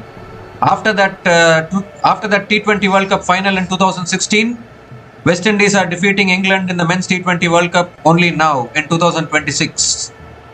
So West Indies have finally broken a 10-year drought against England in the Men's T20 World Cups. What a win for West Indies. A very good bowling performance. Defending it really well in the end. Winning it convincingly. Convincing win actually for West Indies by 30 runs. Defending 197. A few batters did contribute well for England, but unfortunately not enough on the day. They just kept on losing wickets. Phil Salt started well, 30 from 14 balls with 4 boundaries and 2 sixers at a strike rate of 214.29. Josh Buttler batted well, 21 from 14 balls with 2 boundaries and 1 six at a strike rate of 150. Jacob Bethel scored 33 from 23 balls with 4 boundaries and 1 six as well. And if you look at that middle order, Tom Banton scored only 2 runs. Harry Brook scored 17 from 14 balls, couldn't quite get going today. Will Jack scored only 2 runs. Jimmy Overton only 5. Jofra Archer 6. None of those batters could come to double digits. It was only Sam Curran who was giving some hope to England, but even he struggled for timing today towards the end. Sam Curran unbeaten on 43 from 30 balls with 3 boundaries and 2 sixers at a strike rate of 143.33. But just not enough as far as England are concerned. They have fallen well short of the target. West Indies winning this match by 30 runs. You look at the West Indies bowlers, the spinners bowled exceptionally well. Akil Hossain picked up 1 for 32 in his 4 overs. Jason Holder bowled only 2 overs, conceded 34 runs. Romario Shepherd, the golden arm as they call him, he only started it all by picking up the wicket of Phil Salt. 1 for 7 in his 1 over. Shamar Joseph 1 for 30 in his 4 overs. Roston Chase and Godakesh Moti were exceptional today between them. Roston Chase 2 for 29 in his 4 overs and Godakesh Moti 3 for 33 in his 4 overs. A clinical bowling performance from West Indies means that they go 2 from 2 in this tournament now. West Indies continue their unbeaten run in this tournament, and with this win, West Indies also jump up to the top of the table. They overtake England and they go to the top of the table with this win. So a really comprehensive win for West Indies here. And finally, West Indies have prevailed over England in the ICC Men's T20 World Cup after 10 long years. That will feel really good for West Indies. So comprehensive win for West Indies by 30 runs. West Indies have beaten England here at the Wankhede Stadium in the ICC Men's T20 World Cup 2026.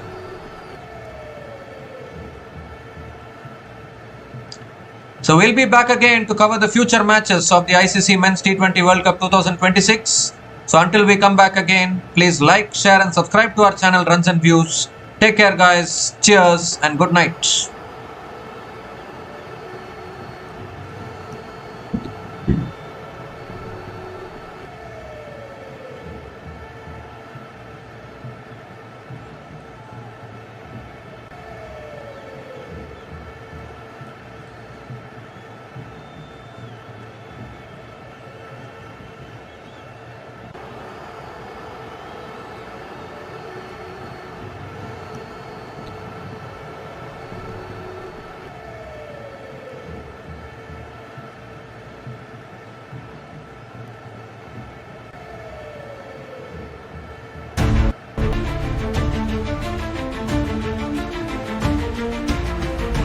Thanks for watching. Please like, subscribe, and share.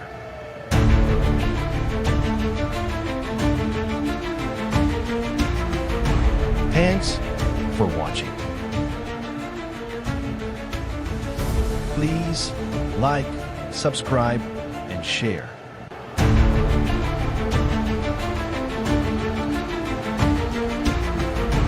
Thanks for watching. Please like, subscribe, and share.